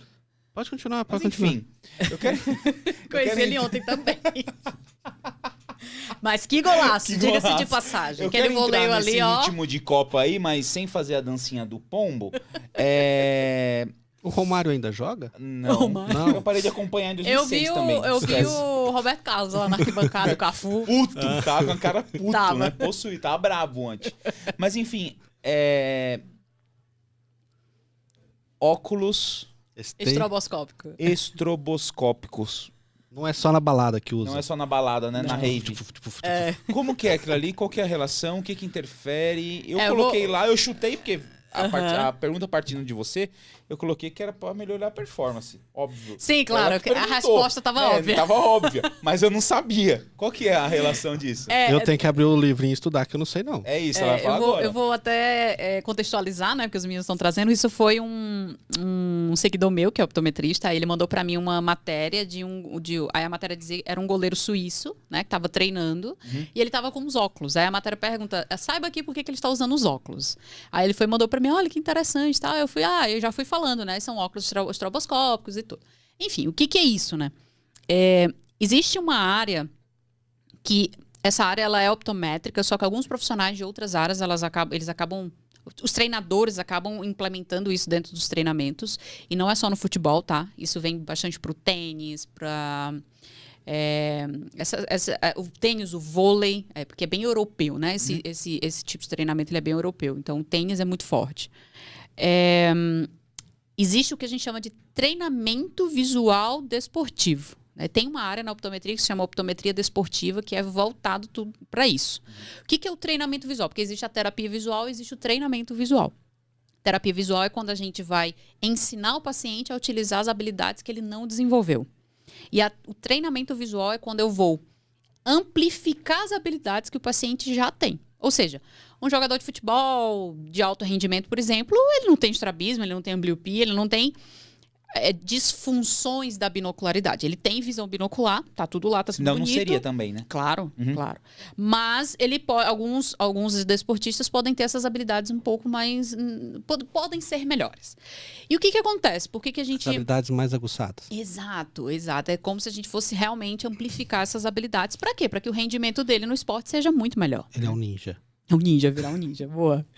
E aí, o que o goleiro da Suíça estava ali experimentando, ou utilizando no treino, era um óculos estroboscópico. O que acontece? É um óculos que ele apaga mesmo, fica escuro e abre. Fica escuro e abre. Ou seja, e aí tem uma velocidade. Estroboscópico é o efeito, né? De piscar. Então, ele treina o que chama de velocidade de reação. Velocidade de reação é uma habilidade utilizada no esporte, que se dá através da relação óculo-motora, né? Visual-motora. Ou seja, eu olho uma informação e tem uma reação. Tipo, o goleiro que vai ver que o jogador está se posicionando, ele já está se preparando para talvez ir para um lado, para o outro, para cima, para baixo, de acordo com o que ele está observando. Então, ele tem um tempo de reação, não tem? Até, tipo, o jogador vai ali para chutar, ele tem que ter um tempo de decisão para que lado ele vai. Isso tem que ser muito rápido. Seria futebol de novo. O cara vai lançar a bola daqui, independente de futebol que for, para você. Mas antes você já viu a bola vindo, aí ele vai olhar para frente, vai analisar todo aquele tempo e a bola tá vindo. Isso. Aí ele vai receber a bola e vai fazer uma atividade, uma atitude que ele interpretou que quando ele olhou para outro lugar, parou de olhar para a bola, ele sabe, já percebeu o percurso da bola. É isso? Mais ou menos, porque essa percepção ampla aí é bem do jogador, né? De fazer, tipo, eu gosto sempre de usar o Ronaldinho Gaúcho como exemplo, que pra mim ele foi um dos maiores volantes, assim, né? E tudo. Então, assim, eu sempre observava que, tipo, se a gente for... Eu não sei jogadores mais recentes, que eu não acompanho mais, mas o Ronaldinho Gaúcho, quando pegava na bola, ele levantava a cabeça... Já sabia onde estava todo mundo. Era impressionante onde esse homem colocava essa bola. Que você fica, como que ele colocou essa bola ali e caiu no pé? E ele olhou pro outro lado. Pum. E caía exatamente no pé do jogador que recebeu a bola. Isso aí é isso que tu tá falando. Ele faz essa leitura, né? E isso depende de informação visual e motora todo o tempo. Mas a velocidade de reação ela é uma coisa mais rápida. Tudo que é muito rápido... Tipo, sabe quando o jogador vai lá, faz o escanteio, bate ali, tem aquela confusão ali dos jogadores de cabeçada, o goleiro ele tem que tomar uma decisão muito rápida para defender a bola. Isso é velocidade de reação. É igual no vôlei, quando um líbero tem que recepcionar uma bola.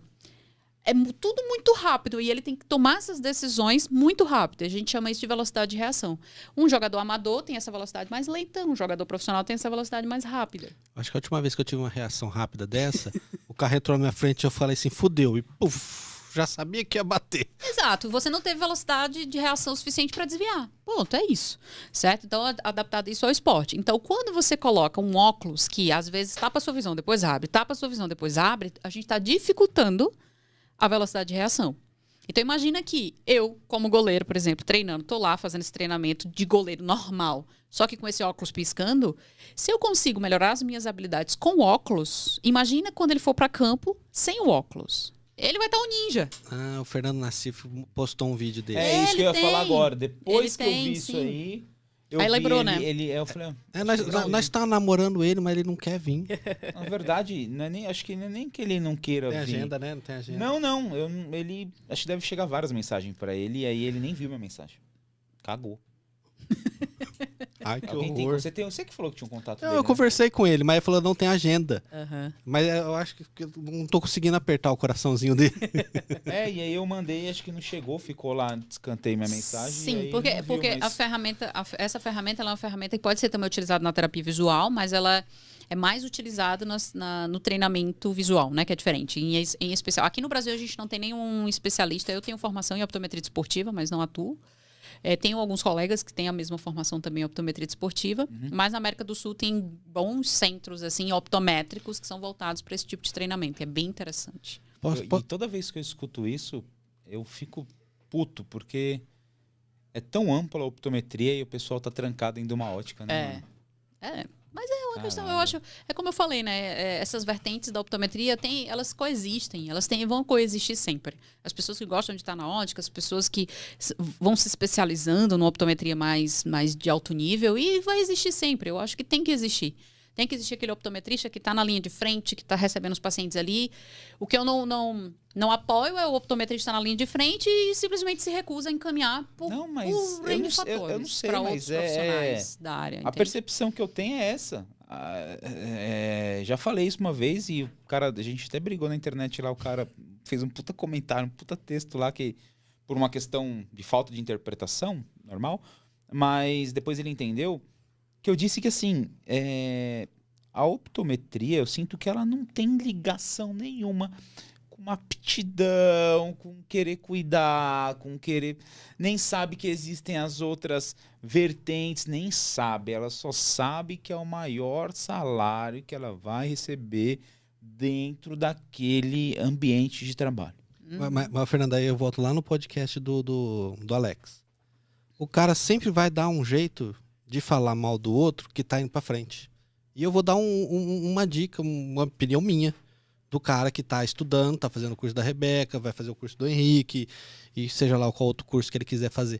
E sempre vai ter aquele cara falando, afaste-se desse cara. Mas eu sou o cara pessimista, eu não vejo mercado. Ah, você quer ser pessimista? Vou convidar vocês então pra fazer uma viagem. Imagina o seguinte, a notícia vou voltar, peraí. Quando o Schneider resolveu fazer o Freeform, ele perguntou pra alguém se estava autorizado? Se alguém liberava ele fazer aquilo? Não. Não, foi lá e fez a máquina. O que ele usou? Matemática.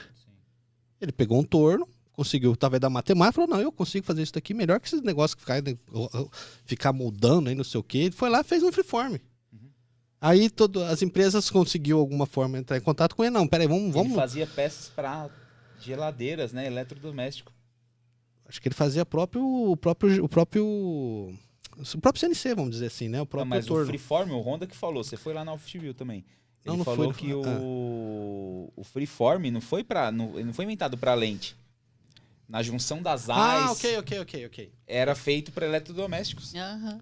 Sim, mas então vamos lá. Vou convidar vocês para fazer uma viagem no futuro. Os primeiros 5 astronautas estão sendo treinados para ir para a Lua, para minerar a Lua e não sei o que. Estão bem no futuro, beleza?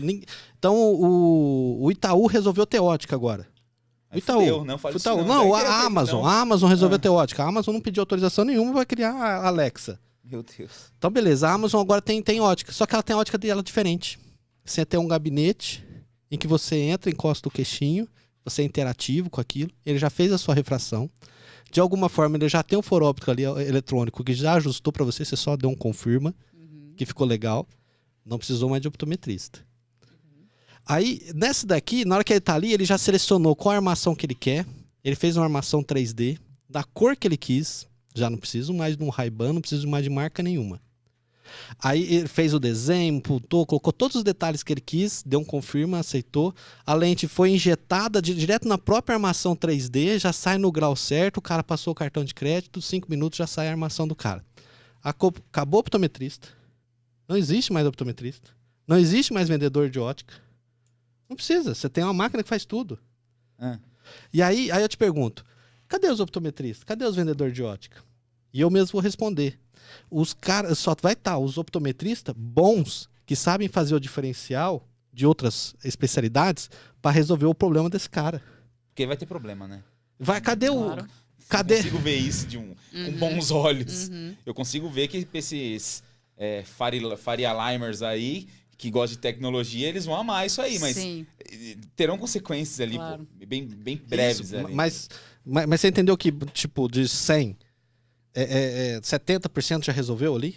Você não precisou de olhar para a cara de um vendedor, para a cara do optometrista? Exato, é isso que eu quis dizer. A gente falou a mesma coisa quase, mas... Sim.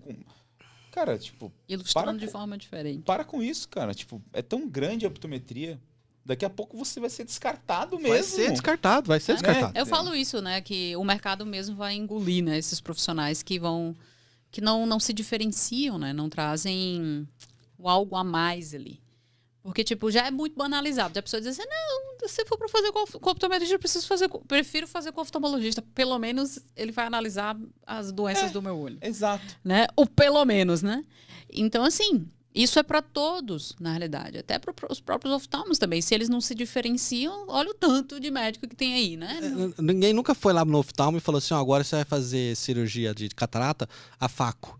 Você vai parar de usar o bisturi. Não, tá aqui, ó. Você quer fazer o curso de farco? Tá aqui. É isso aí. E aí isso vai acontecer com a optometria também. Hoje a gente tem um autorrefrator, daqui a pouco vai ter um autorrefrator muito mais barato, que a indústria quer desenvolver as coisas. E não, pô, pra que eu vou ter um optometrista aqui se o autorrefrator tá dando a mesma coisa que esse cara? E aí? Você vai perder a teu emprego? Não, cara. Tem outras especialidades. E se aquele cara quiser falar com alguém, você vai estar lá para receber? Você já parou de pensar nisso? Olha, eu acho o seguinte, na área da saúde, eu vou lá da saúde, que é a área realmente que eu tenho contato e que eu conheço, enfim, que vivencio. Na área da saúde, se você não se atualiza de acordo com as atualidades da sua profissão, você vai ficar para trás. Por quê? Porque você não está caminhando com a evolução das coisas. Né? Se você é basicamente isso, tipo, se amanhã inventa um equipamento que substitui, então você vai ter que fazer o diferencial para você não ser substituído por aquilo. Então você tem que estar sempre buscando, sempre olhando para isso, para o conhecimento, o que está chegando, o que eu posso trazer de diferente, por que vou fazer igual o comentário ali que tinha na caixinha, né? O menino dizendo, eu vou ser o primeiro optometrista lá onde ele está atendendo que só tem oftalmo. Eu disse, que bom, mas o que você vai trazer de diferencial para poder você se destacar dessa ruma de médico que está ao redor? Então, todo profissional da saúde, por isso que existem congressos, porque as áreas estão sempre se atualizando, tá? Sempre alguém tá lá num paizinho, não sei aonde, desenvolvendo alguma coisa que daqui a pouco aparece aí e muda completamente o mundo. Sim. Sim. E é interessante assim, que eu tô querendo dizer isso, eu não tô querendo falar pra você, nossa, a optometria vai morrer, ou... Não, claro. Não, porque nós estamos no Brasil, um país subdesenvolvido. Sim, sim. Não é nada disso, eu tô querendo dizer o quê? Um dia pode acontecer. Você está preparado? Você está se preparando para o futuro? O se preparar para o futuro, exatamente. Viver o presente, mas com o pezinho olhando para o futuro, porque as atualizações estão chegando, né? Sim. Olha que interessante. Teve a pandemia, todo mundo ficou online. Aí então eu não converso mais com a secretária da escola. Pois é. É verdade. Eu achei ótimo. Aí, a última vez que eu precisei conversar com um cara da escola, ele foi grosso comigo. Aí eu pensei assim, cara, eu que pago o teu salário. Mas tudo bem, então você põe um totem aqui, o McDonald's da vida. Exato. E eu vou interagir com ele. E aí o que eu tô querendo convidar vocês aí, a minha loucura, a viajar no futuro cara, pode acontecer. E ninguém vai te pedir autorização para fazer, mas você pode se preparar e continuar estudando, continuar galgando, correndo atrás do conhecimento. Gente, depois que saiu esse boom aí do metaverso, tudo é possível. Apesar do Facebook não ter, do Meta, né, da empresa não ter investido, enfim, não ter realmente levado para frente, mas outras empresas pegaram a ideia. Google e etc. Alguém vai trazer isso aí. Em algum momento vai chegar. Não sei em que nível ou se vai alcançar realmente determinadas questões de saúde, mas pronto. Outro dia eu estava lá com a Juliane e a gente teve uma reunião lá com um pessoal, umas amigas dela que são pesquisadoras da área de tecnologia biomédica. E elas estão desenvolvendo um software para poder os estudantes de medicina treinarem cirurgias, etc, num ambiente virtual. EAD. Não, no metaverso. Não, eu sei, Não, então, no eu digo assim, metaverso, EAD, metaverso. com experiência, né? Tipo, elas estão desenvolvendo umas luvas e tudo mais com experiência somatosensorial, só que dentro de um ambiente virtual. Meu Deus. Entendeu? Ou seja, para levar isso... Aí eu disse assim, tá, mas vocês têm interesse de levar isso para dentro, tipo, de um hospital, coisa do gênero? Não, é acadêmico, né? Para os estudantes treinarem em seres humanos que não são humanos, né? Virtuais. Mas para depois levar isso para a prática da vida real, né? Eu disse, gente, mas aí, sei lá, para poder mudar para uma realidade... Sei não, é muita loucura, mas eu tudo também possível. eu não tenho. Eu sou eu tenho zero preparo para esse lance aí. Eu me limito no Instagram, se é o que eu tenho de rede social. Passou disso, eu já acho. Já complica. Já não, você é louco. Aproveitar esse ensejo, uma ideia. Eu sou engenheiro eletricista, o Alex, mecânico. Mestre em. Engenheiro mecânico. Engenheiro mecânico. No meu estágio de ótica e optometria, conheci outro engenheiro eletricista. Olha aí. E ele é mestre em engenharia biomédica? Então. E aí, o que acontece? Às vezes a gente olha só para um caminho e, de repente, vem umas outras áreas, né? Que vem um engenheiro eletricista, eu que sou da área de automação, que lido tudo com máquina, essas coisas todas. E vem o mecânico, e daqui a pouco vai tirar você daquele conforto. Né? Igual o Alex falou, pô, todas as informações estavam guardadas na gaveta. Aí o cara tira... Tá todas ele escondeu as informações. Aí de repente chega um cara lá, um engenheiro, não, você não me dá informação, não tem problema, tô calculando aqui. Sim. E aí minha pergunta é, você tem sentido pessoas de outras áreas vindo para optometria? Olha, tem captado alguma coisa desse tipo? Assim, eu acho que as pessoas que vêm de outras áreas para optometria, a grande maioria, na verdade, é porque está insatisfeito com a área anterior. Aí querem mudar de área, porque já ouviram falar que a optometria dá dinheiro, aquela história de sempre. Isso é o que eu vejo. Agora, que tem pessoas de outras áreas, realmente, que atuam nas suas áreas, que estão olhando para as questões da visão, isso tem. Certo? Só que, assim, a optometria brasileira ainda está muito atrás nesses aspectos de pesquisa, de buscar ingressar nesses ambientes acadêmicos que envolvem pesquisa para poder realmente a gente querer comprar briga com outros, como essas meninas, por exemplo, que estão lá super... na área de neurociências e tudo mais, não tem, elas não são formadas na área da saúde, mas, enfim, não são optometristas. Quem é que vai dizer para elas, olha, não, você não pode atuar na parte de pesquisa visual porque isso aí é optométrico? Claro que não, a gente tem que incentivar porque os optometristas não estão fazendo isso aqui no Brasil, não digo lá fora. Mas o que eu vejo, na realidade, são pessoas de outras áreas que estão indo para a optometria, mas por outras questões. Por questões de, tipo, não estou satisfeito com a minha área, vou para a optometria porque dá dinheiro. Agora, que às vezes dá para você utilizar uma expertise combinando com a outra, aí dá, de repente nasce alguma coisa disso aí, só que as pessoas, eu acho que a maioria das pessoas estão muito fechadas. Tipo assim... Um cabresto, né? Tipo, eu tenho um mestrado em engenharia, não sei o que das quantas, aí vou para a optometria, aí deixa... as informações do mestrado para trás. Tipo assim, eu acho que isso é bem cultural nosso, né?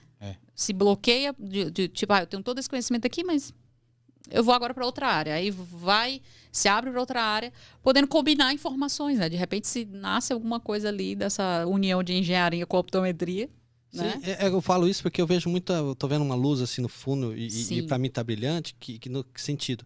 Que eu tô vendo que a pessoa fez a odonto, e não se deu satisfeito pelo odonto. Ela foi e acrescentou outro. Aí o cara fez fisioterapia, agora quer fazer medicina. O cara...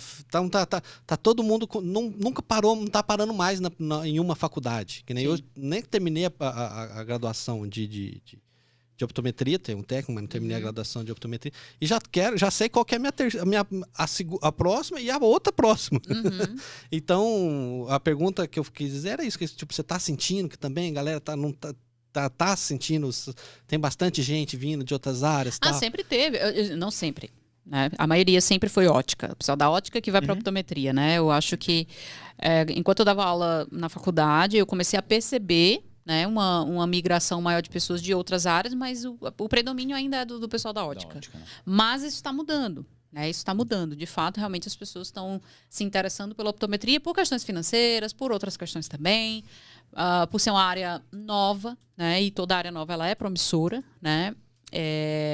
Então, assim, mas ainda é um predomínio muito grande das pessoas da ótica. Não sei se vai dar tempo, mas, por exemplo, o que você gostaria de ver se assim, a optometria indo? Por exemplo, eu vou falar o que eu gostaria. Eu acho interessante a optometria nossa começar a se espelhar, talvez, buscar a optometria americana. É longe, é longo, é difícil? O que você acha? Vão para Espanha, vão para a Americana? Porque vão para Portugal? Vão existir duas vertentes, né, da optometria. A optometria que lá nos Estados Unidos é chamada de optometria médica, né, tem um modelo médico, e a optometria da análise neurofuncional, que é a optometria funcional, né, que é a que a gente aplica aqui no Brasil. Eu acho que o caminho mais assertivo para o Brasil, culturalmente falando, é a optometria funcional. Por quê? Porque nós somos profissionais que atuam somos profissionais independentes e eu acredito que se a partir do momento que a gente começar a querer abrir as asinhas e querer exigir que a gente tenha formação na área de prescrição de medicação, atuar em pequenas doenças e etc., gente, para parte política é muito forte. Já entra outras questões. Tem a questão educacional, tem outras questões políticas, tem as questões de disputa de mercado que já existe só por causa da refração, que dirá se envolver outras áreas. Certeza. Então, eu acho que a oftalmologia é uma área muito forte no Brasil, não só no sentido político, mas no sentido de estudo mesmo, de pesquisa. É uma área muito desenvolvida nesse sentido no Brasil, uma área muito bem vista lá fora, né? Eu já ouvi falar muito sobre isso. Mas a gente precisa de um profissional que traga um outro aspecto da visão, que não o aspecto oftalmológico, que é o optometrista funcional. Aí, para que a gente vai ter dois profissionais que fazem, entre aspas, como lá nos Estados Unidos, basicamente atuam nas mesmas linhas, que é de receber paciente, porque não é todos lá nos Estados Unidos existem as duas optometrias, tá? Tem os optometristas que atuam na linha de doenças e tem os optometristas que atuam na linha funcional. Eles têm a mesma formação, mas tem uns que se direcionam para um caminho e outros para outros. A dica seria estudar funcional. A parte funcional. Para mim, no Brasil, esse modelo é o modelo que mais se encaixa e é o que vai atender realmente a demanda do que a gente precisa. Show. Entende? Não precisamos de mais um profissional que atua sobre saúde, sobre doença, patologia. A gente não precisa, porque a gente já tem. Por onde eu devo começar? O básico. A optometria? Não. Graduação. Ok. Tá? Por quê? Porque a gente precisa disso, certo? E depois procurar, né, os cursos. Bacharel, tecnólogo, não importa, mas fazer a graduação. E depois procurar as especializações. Eu digo em termos de atuação forte, né? Rebeca, mas eu tenho os meus cursos, mas os meus cursos são para reforçar o teu conhecimento. Tipo, olha, eu vou te ensinar, vou melhorar o que você já sabe. Eu não vou te ensinar nada do zero, eu vou melhorar o que você já sabe. Então, tipo, eu vou fazer o curso de pediatria, mas eu quero ser mais forte ainda nessa área. Então, você vai lá e faz uma especialização. E aí você vai complementando coisas para poder você ter mais segurança, né, de atuação e dizer, olha, eu sou especialista nessa área aqui, eu atuo de fato nessa especialidade. Show de bola. Marcelito. Não acabou não. E aí, o que acontece que eu estava falando lá dos profissionais? Eu tô vendo alguns profissionais, eu sou educadora, sou isso e aquilo, e tá aprendendo visão e tá querendo dar aula, tá querendo dar treinamento de visão e gente, não. Tá longe. Mas tem muita gente que chega um pouco deslumbrado, né? Aí depois é que vai entendendo realmente como é que as coisas funcionam. Muitas vezes o cara tem um filho, uma filha, alguém especial, e porque ele aprendeu uma técnica que deu certo com o filho, agora eu vou dar curso. Né? Normal, todo mundo dá curso. Qual a novidade, caralho? Quem é que não dá curso? É só nós. Então aí. Todo mundo dá curso. Vamos fazer um curso, Marcelão? Não. Não, também não. Professora, obrigado, meu. Mas antes de encerrarmos, a gente abriu aquela caixinha de perguntas lá no seu perfil. Você me mandou só 2 aqui. A outra não era pergunta? O que era a outra? Não, era só um comentário, mas não Só era um pergunta. comentário. Rodolfão César aqui, eu converso com ele bastante, no particular. E ele perguntou aqui, qual a sua conduta quando encontra uma refração diferente da sua? Aí, primeiro, você tem que entender que se você passar por 10 profissionais diferentes, há 10 possibilidades diferentes de prescrição. Esse é o primeiro ponto. Então, quando há uma prescrição que é diferente da minha, eu vou dizer, tá bom. Eu não sei qual foi a decisão clínica desse profissional, não sei o que ele quis, qual era o objetivo dele com essa prescrição, mas eu vou tomar as minhas decisões a partir da minha percepção, da minha experiência, e, logicamente, vou comunicar isso para o paciente. Né? Olha, tudo bem, deu diferença, mas deixa eu explicar por quê. Por que isso, por que aquilo, porque a gente tem esse objetivo aqui. Essa prescrição é por causa disso. Então, é muito mais uma conversa com o paciente justificando a minha conduta do que querendo dizer que o outro errou, coisas do gênero, porque isso eu acho o extremo do absurdo. Uma extrema falta de ética. Você, porque ele errou, por isso é que eu estou colocando isso aqui, que isso aqui é o certo. Não, isso aqui é a minha decisão. Não quer dizer que seja o certo ou o errado. Eu gosto, às vezes, quando eu pego isso daí também, às vezes a pessoa pergunta, né? Não perguntou pra mim, mas eu vou dizer também. Mas você tá impossível. Já caiu o Gabriel lá, ó. Calma, só um pouquinho. Aí, eu digo assim, porque isso aconteceu comigo, porque a gente faz estágio e um faz exame no outro, e você tá ali, você tá se autoanalisando. E eu saía pro almoço, tomava 1 litrão de Coca-Cola gostoso, ia fazer o exame, já dava diferença. Exato. É isso. Uma Coca-Cola. E tem mais uma aqui que é o Maicon Soares. E aí vai entrar na que já respondeu, mas só um pouquinho mais contextualizada. Dezenas de oftalmologistas na cidade. Ponto. Estou no caminho para ser o primeiro optometrista. Aí a gente volta lá. Aí o meu recado para ele procure fazer o diferencial, porque você vai estar no meio, né, de um ambiente que tem vários médicos, então se diferencie como profissional, né? Porque você não vai ser mais um médico, você é um optometrista, então você é um profissional totalmente diferente da atuação médica. E continuo. Seja bom que os próprios oftalmologistas vão mandar para você. Com toda certeza. Os próprios oftalmologistas vão te orientar. Exatamente. É isso. Vão né? Já recebi, né? Procurar ortóptico. O próprio oftalmologista. Sim. E você sendo bom, ele vai te ser indicado. Fica tranquilo. Parabéns. Parabéns. É isso aí. Porra, obrigado, professora. Obrigada a vocês. Hoje nós estávamos impossíveis, né? Demos uma viajada, hoje a gente foi lá no nome das cavernas. Hoje, depois voltou pra Lua. Hoje foi impossível. Mas eu acho que ficou a ideia, o cerne ali, eu acho que, claro, né, ficou bem encorpado. Deixa só um recadinho final pra galera aí. Gente, final do ano chegando, não desanimem, tá? Nada mudou. Né? Não é porque o Brasil ganhou ontem, né? Eu não sei quando é que você vai ver esse podcast, esse vídeo, mas não é porque o Brasil ganhou ontem, não é porque teve mudança política, não é porque a gente vai chegar a um monte de festa, ano que vem tem carnaval, que as coisas mudaram. A primeira segunda-feira do ano vai ser igual a todas as segundas-feiras que a gente passou. Isso não é para desanimar, isso na realidade é para dizer para você que continue, tá? Amanhã, depois, as metas...